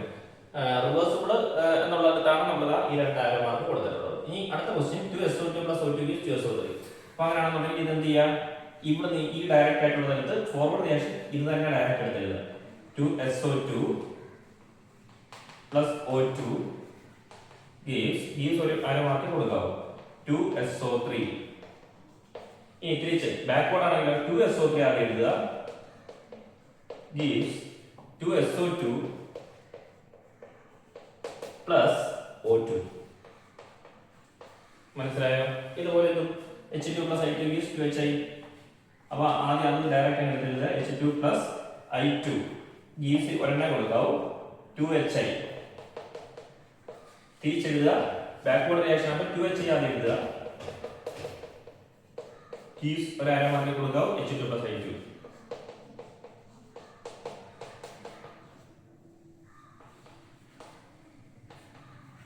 എഴുതിയ അതുപോലെ മാർക്ക് കിട്ടും, വളരെ എളുപ്പമാണ്. ഓക്കെ, അടുത്തത് ഒരു ഗ്രാഫാണ്. ഇതിനകത്ത് ഒരു ഗ്രാഫ് നിങ്ങളുടെ ടെക്സ്റ്റ് ബുക്കിൽ കൊടുത്തിട്ടുണ്ട്.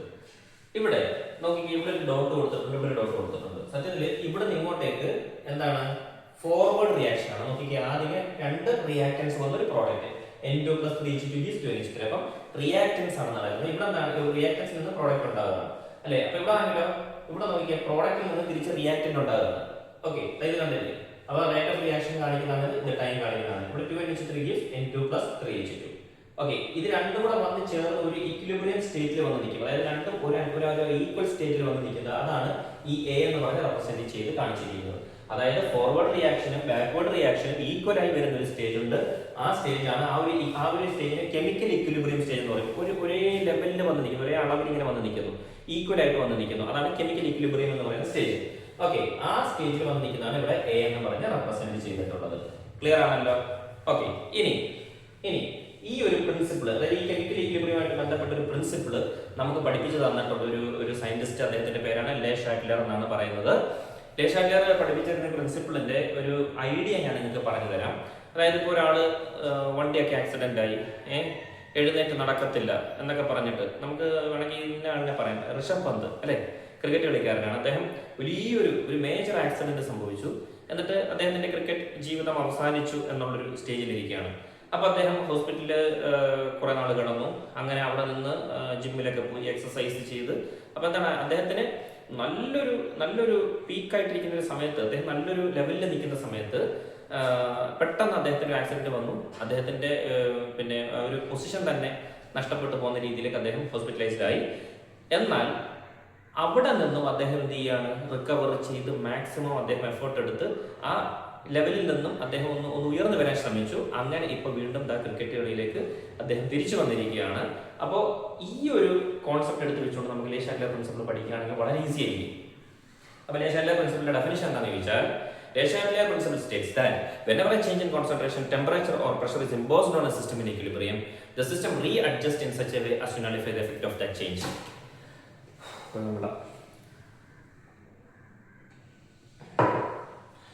ഞാൻ കൊല്ലം ME സ്കൂളിൽ കരിക്കോട് ME സ്കൂളിലാണ് നേരത്തെ പഠിച്ചിട്ടുള്ളത് 10th വരെ.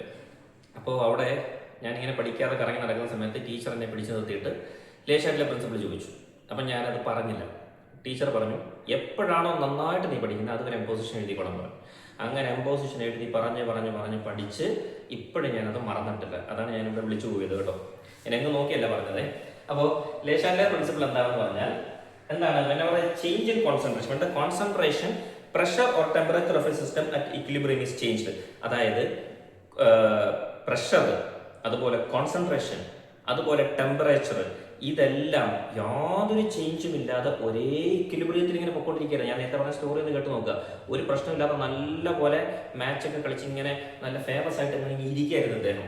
അപ്പോൾ എന്തായത്, പെട്ടെന്ന് ആ ഇക്വിലിബ്രിയത്തിന് ഒരു ചേഞ്ച് വന്നു.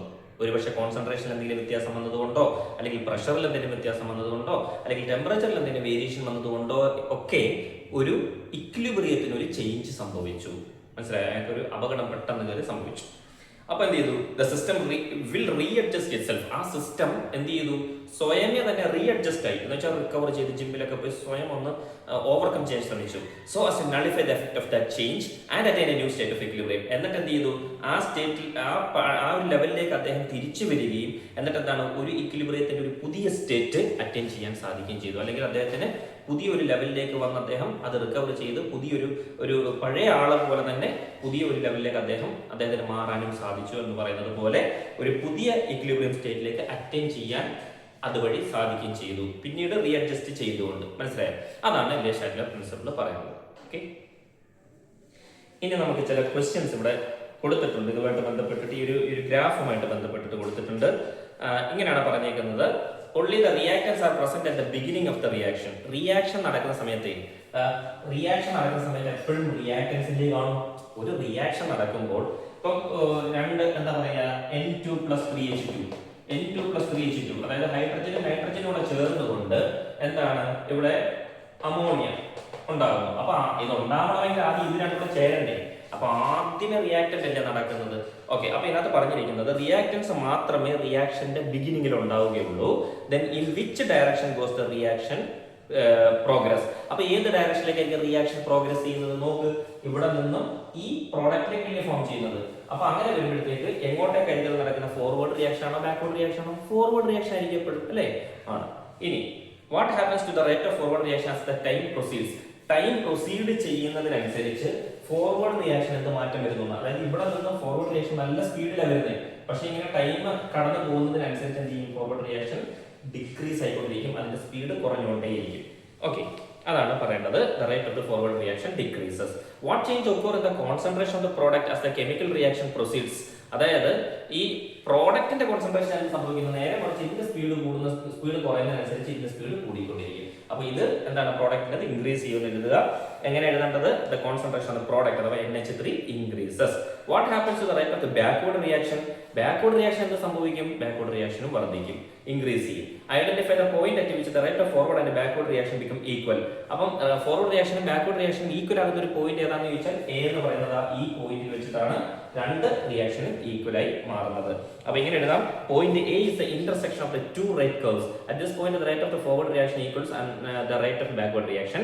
This state is known as chemical equilibrium. അപ്പോൾ chemical equilibrium ഒരു ഡെഫിനിഷൻ എഴുതാൻ പറഞ്ഞാൽ the stage at which the rate of forward reaction become equal to the rate of backward reaction in a reversible reaction is called chemical equilibrium എന്ന് എഴുതാം. എന്നിട്ട് ഇനി ഒരു കാര്യമുണ്ട്. Le Chatelier principle, scientist Le Chatelier has proposed an important principle related to chemical equilibrium. Chemical equilibrium ആയിട്ട് related ആയിട്ടുള്ള ഒരു principle നമുക്ക് പഠിപ്പിച്ചു തന്ന അല്ലെങ്കിൽ പറഞ്ഞു തന്ന ഒരു വ്യക്തിയാണ്, ഒരു സയന്റിസ്റ്റ് ആണ് Le Chatelier എന്ന് പറയുന്നത്. അദ്ദേഹത്തിന്റെ പ്രിൻസിപ്പിളിനെയാണ് Le Chatelier പ്രിൻസിപ്പിൾ എന്ന പേരിൽ അറിയപ്പെടുന്നത്. ഓക്കെ.